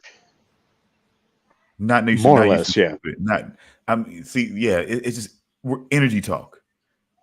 He's doing more energy talk in certain points. He's not saying that he said you're too stupid to know what you want. He didn't say that. No, but he gives this whole spiel about like I'm going to marry you, and she's like, I don't know. Saying that it's like, oh yeah, of course you do. But anyway, we're gonna get married. You're gonna be my wife, so you can share in this fortune that I'm about to win, and we'll have this whole life together. She's like, yeah, I don't really want that. And he's like, trying to think you do. She's like, okay, I'm sorry about what I said before. Anyway, let's just lay together. He's like, okay, so you dumb bitch, we're gonna be married, and here's my secret. And he lays out this just sort of whimsical thing that he did once where he drove his car into a daycare center. And his father paid off the victims' families. And he goes through this whole story. He's like, oh yeah, I really wanted to serve the time, but it's this whole thing. And he's like, so what did you do? And she's like, what did I do? And then snaps his fucking neck. Like she almost kind of laughs it off because he's just like, yeah, anyway, so that was this thing that was a goof, right? So what did you do? And she's just like, what did I do? So that's Wait, how you she just like spontaneously snapped his neck. Oh no, she grabs him, so it's definitely like a he's got to put some force into it. It was a bit of a drawn out thing. No, he doesn't mean like she did a quick maneuver. He just means like after he said that she went to go in and carry this out. You're like, yeah, she did. She pretty much just kind of went and started carrying it out immediately after that. Yeah, because she's just sort of like, what did I do? Do you because clearly he has no concept of the horrific thing he just revealed to her. And I don't know what she did, but I can't imagine it was worse than that. Well, okay. Now, number one, I'm trying to go in order because I don't want to immediately just kind of blast into that next thing. But I mean, I don't know. I mean, you may feel like it sounded half-hearted, and it could be argued, but he did say he was willing to do the time. Yeah, I didn't believe him though. That's the thing. Okay, I get that, and I feel like we really got this guy's true nature at the end there. Okay, he was definitely one of them. Maybe he'd been trying to fight it or whatever. I don't. Maybe it was all just a projection. The guy he was pretending to be, but he was definitely a Galloway, definitely a scumbag. Now, speaking on Iraq and war places and certain things, it's again, lot of a lot of murky water, a lot of foggy air when it comes to those situations. So when I hear cover-ups, when I hear cover-ups in places like Iraq, it just it gives me a little what are we talking about over there? You know what I'm saying? Like a lot of indigent people out there, and things like that. I mean, what are we covering up over there in Iraq? We were But winning at hearts. the, We were winning yeah, hearts. We were winning hearts and minds at one point. What are we covering up over there? That's what you kind of wonder about. It's like yeah, when we but it's sort of like at the same time, like you sort of give a little bit like it's war. Sometimes things happen that you don't like. It's sometimes unfortunate accidents happen that may but I not even don't. have been your fault. Like it doesn't mean it's good. Doesn't mean it's but But I don't. But you don't it's want to know. But you don't want to know different that. to driving your car. I don't know. I just feel it's different to driving your car into a daycare center and killing young children and then having your father pay for it. Okay, how about having It's dozens of Arabic? How about not having too dozens? far detached, but How you about know, dozens? How about dozens of Arabic men naked being attacked by dogs? While people take pictures and things like that. I mean, how's that grab you? am I Who supposed to be turned on or disgusted right now? I don't know. Your brain should tell you what you should be feeling, not me. I was Um, skating. Of I'm course, just I'm turned on. okay. I'm just saying. Um, I mean, when you disgusted. talk I meant disgusted.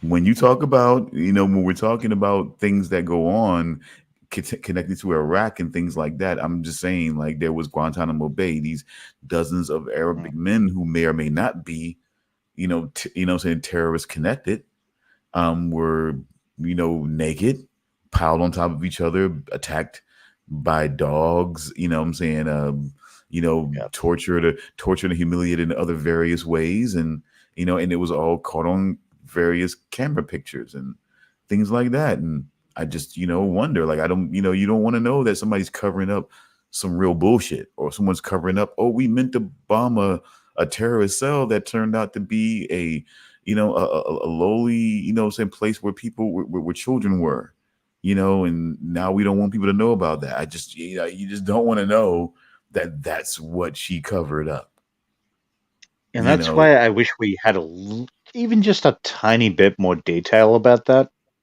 Because it really, like, even just a little bit more would really sway your opinion one way or the other, I feel. And because I don't Because, want the like, murder. as I was sort of saying before, like, given her, like, we assume she was just a foot soldier. So you're given your orders, if you were given the wrong sort of thing to do, wrong place to bomb, it's not really on you.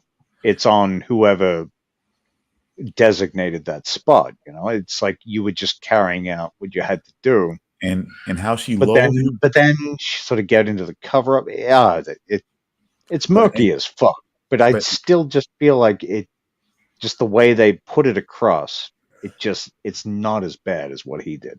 and how she lulled him into position doesn't suggest anything that she was more than a foot soldier. Yeah, I don't know.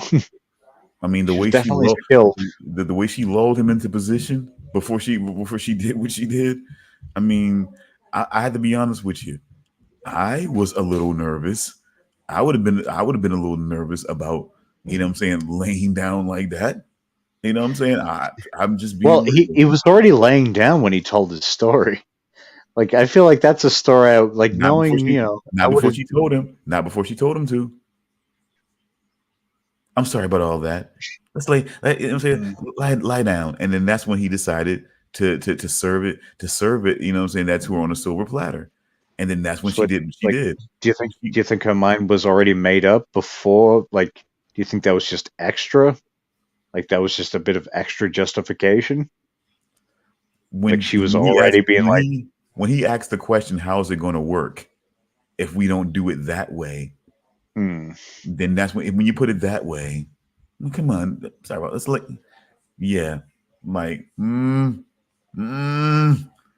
Like the way she lulled him into position, and then he just Just served it on a again, I silver got a few platter. bells. I get a It few was bells more. going off here. Some alarm bells. It was more for. I think it was more for the audience to feel like she was justified in taking him out and taking over.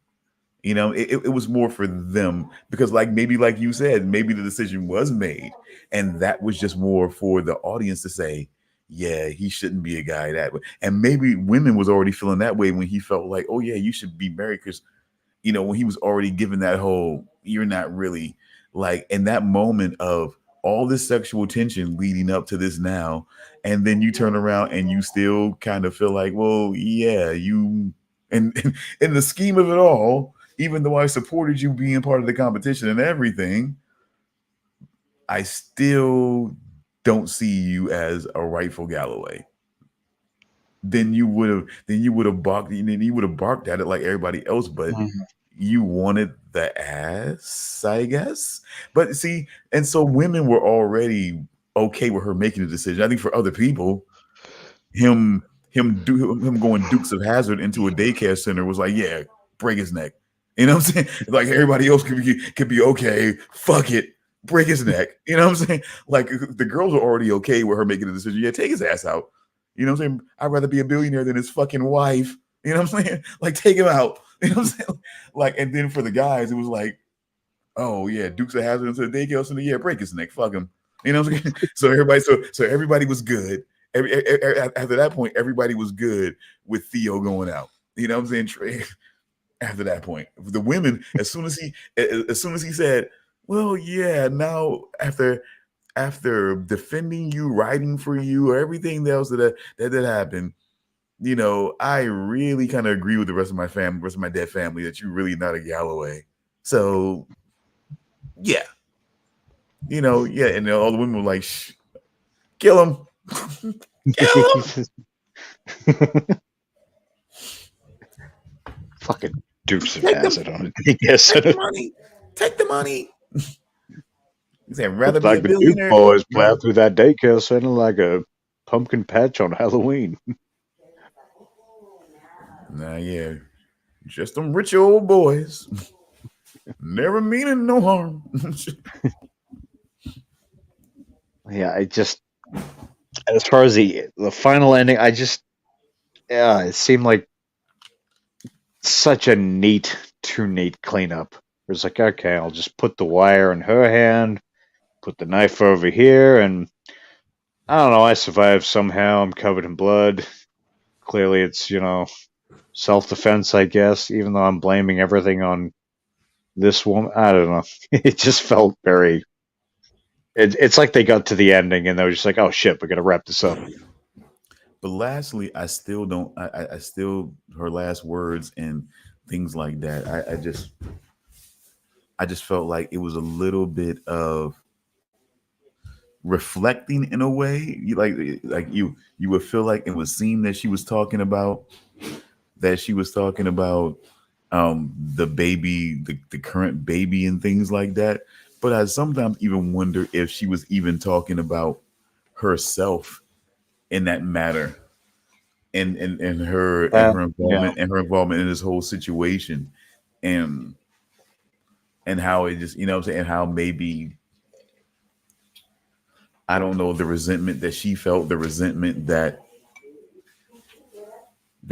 she felt, the resentment that maybe her mother felt, or that maybe even Seamus felt for her, or you know what I'm saying, and realizing that he had impregnated, you know what I'm saying, her and everything like that, and maybe what it caused her to do, maybe what it ended up, the negative effect it ended up having on her, you know, in a way. Maybe that's what she was also sort of alluding to toward the end there, but I'm not going to drag. Yeah, pretty much that. I was just gonna say the way, like, the sort of final way they put it, it was very much just like, to me, it indicated the cycle starting again. She's gonna create her own Galloway family, breeding from the same kind of, the same or a different kind of, no, it's definitely gonna be twisted different. mind. Maybe Different, more, but yeah, I feel like matriarchal. yeah, but it's still it felt very cycle starting again. But Kind of matriarchal thing. this time. It's going to be more. Yeah. It's going to be more women at the, you know what I'm saying, at the center of it. Would be more women at the center of it than, like she said, she wouldn't want her baby to you know what I'm saying, as a boy to look like Theo or Spencer or Vincent. You know what I'm saying? So you immediately eliminate all of them at the very least. But you know, because you don't want to shit on Jaden. You know what I'm saying? Because you know he wasn't that bad of a guy. You know what I'm saying? Really, you know. So, but he lost. So that's what this thing was. So that's what we have to lost, so realize. he had Now. had to have his limbs pulled off by cables. I mean, and like I said, like it or not, the fucked up part about it is that this is what his father wanted. So, you know, Yeah. I mean, not so much the what the actual act was, but that losers get bitches, you know. Yeah. So I mean, I don't know, and maybe in a more definitive way of you're not going to be able to get lawyers and come back and try to claim your part of the inheritance or anything like that. My God, no, boy, put it down. Put it down. My ear. Put it down. Put it back. Stop it. My. Oh my God. Hold on. All right. Hold on. Let's One wrap second. this bitch up. Okay, we'll give you a sec.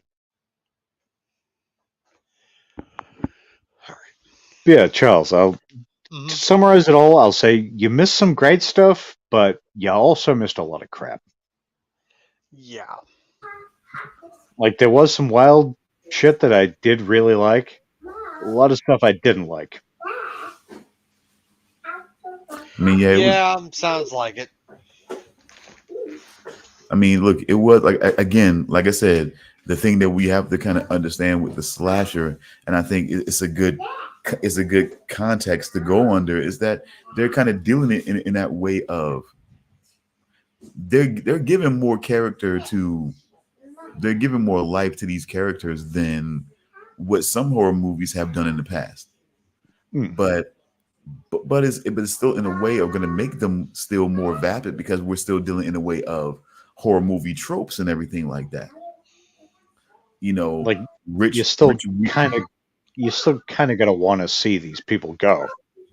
You don't want a show just filled with people where you're like, oh no, like you gotta have these at least a section of hateable characters. Of course, and it's just dealing in the fact of, you know, rich, weird families, secrets, and just, you know, and things like that, and how it can be played against them, and instead of somebody else doing it from the outside, really. And that's the other part about it. She wasn't doing it, but I think it could even be suggested that a part of what she ended up becoming, as far as being in the military and everything like that, was almost in her own way preparation for, you know what I'm saying, for this. I mean, she had to have heard the stories about it because they do that every year, apparently. So, but still, she never thought that she was one. But I think maybe in a way she suspected. Like one day, my number's going to come up. I'm going to deal with this. No, that I think she knew, possibly somehow, that she was, that, you know what I'm saying, that she was connected to this family. She just wasn't, her mother just wasn't telling her, you know what I'm saying, who or how or whatever. I think she suspected in her own ways, you know, and we're just basically preparing herself. It would suggest to me the negativity, the resentment that she felt being a child that didn't do anything, but just being born and was being resented, not being taken care of. She was not being, I think even that whole conversation wasn't a shock of the moment. It was suspecting something and realizing that it was what it was, and being more thinking about more of the time and everything like that, and feeling like there was nothing there, and feeling like there was nothing there that would even allude that he even cared about her. So I think some of that was about the negativity and resentment that she felt and what it caused her to do and everything like that. I mean, you may be right also, Damian, that she may be, looking to start her own, what I'm saying, sort of like her own sort of family line and situation. But, but I also feel like it's just a little bit of kind of feeling like someone who lived as like a servant's child and never really knowing her father and never really being treated, well, what I'm saying, by certain respects by the family. It just, it just breeded resentment for her. And maybe she suspected something. And, I don't know. And like I said, and maybe that military training was just her getting herself ready in a way. Yeah. I'll just say that and leave it at that. But I mean, it definitely had a little, for me, it had a little bit more legs than the other tropes, because those tropes were meant to be a little bit vapid, a little bit more limited, but they did what they could. I think this one had a little bit more legs to it. Because I mean, yeah, the outside person trend wasn't a big reveal, but the reveal that he was willing to kill his own family to basically give one sole heir, and that no one could try to lay claim, bring lawyer legalities into it at any point down the line. They just, like, that's weird and creepy on Cronenberg's part. The fucking like that. Yeah, like putting in place these almost Saw style games for them to play. Not like a restrained Saw. The most brutal one was the rope situation, but a lot of these other situations were just, I mean, the paintball situation. Okay, yeah, that was a little, you know what I'm saying? But I think the extra element was just the losers, the losers go 6 feet. I mean, just like, that's the other part, that's the part of it that's just like, that's like really fucked up of him. So he's not the killer because he couldn't be. He was too old. He was dying. But he put someone that could be the brutal killer that he wanted to be in his place. Yeah, giving just free reign to this lunatic. Just do whatever you feel like doing.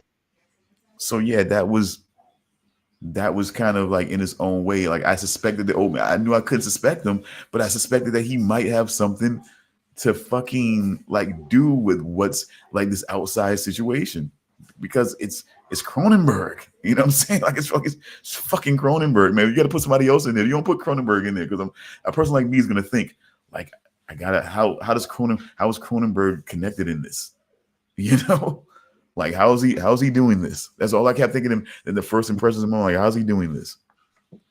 He's got to be working this some way. But that's all I'll say. But that's why I say, with the addition of Cronenberg and just trying to give a little bit of life to the whole weird, wicked family trope in horror movies, I felt like, it was going to be bullshit, vapid, hateable characters that are playing, that are just so fucked and caught up in money, and they just don't see it. That's all the things that make you feel like any one of these people can go, except for Christy. That's why Christy was never a part of it, but it's a horror movie, and we had to have our own little orphan trope in the midst of the rich family trope.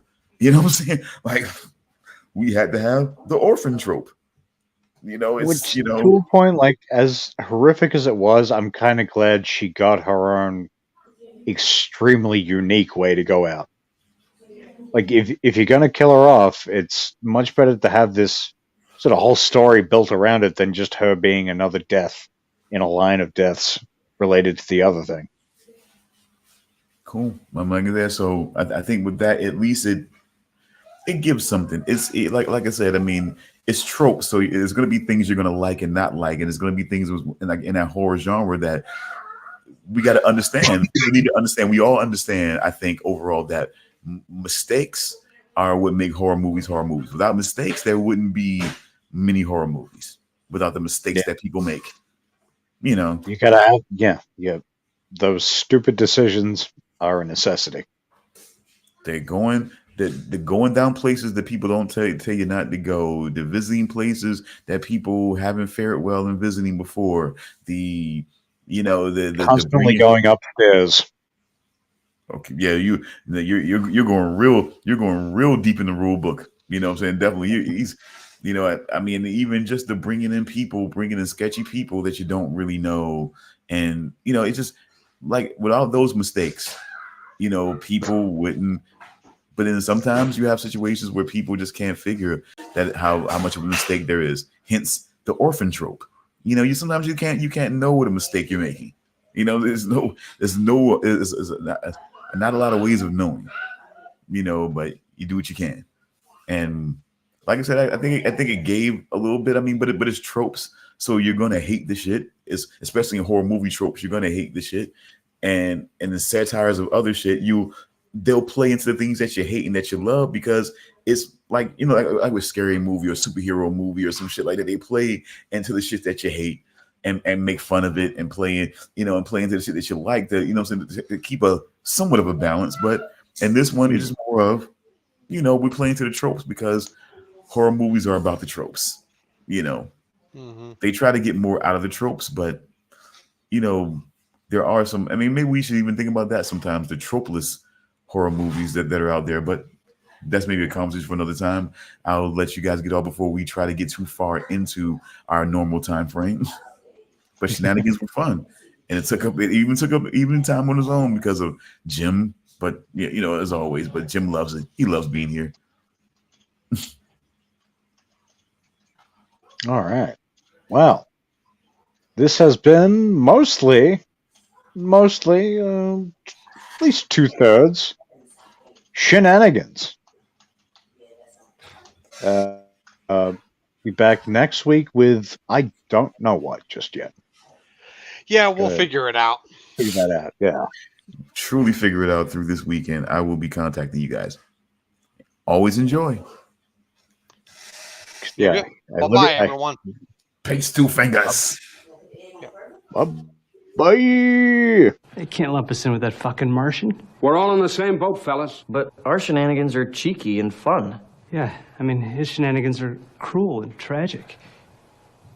Which makes them not shenanigans at all, really. Evil shenanigans. I swear to God, I'll pistol whip the next guy that says Shenanigans. Hey, Farva, what's the name of that restaurant you like with all the goofy shit on the walls and the mozzarella sticks? You mean Shenanigans? Oh! You're talking about Shenanigans, right? Put those away! Dude, I was TEE-HEE the whole time. I was like, TEE-HEE. Stories wild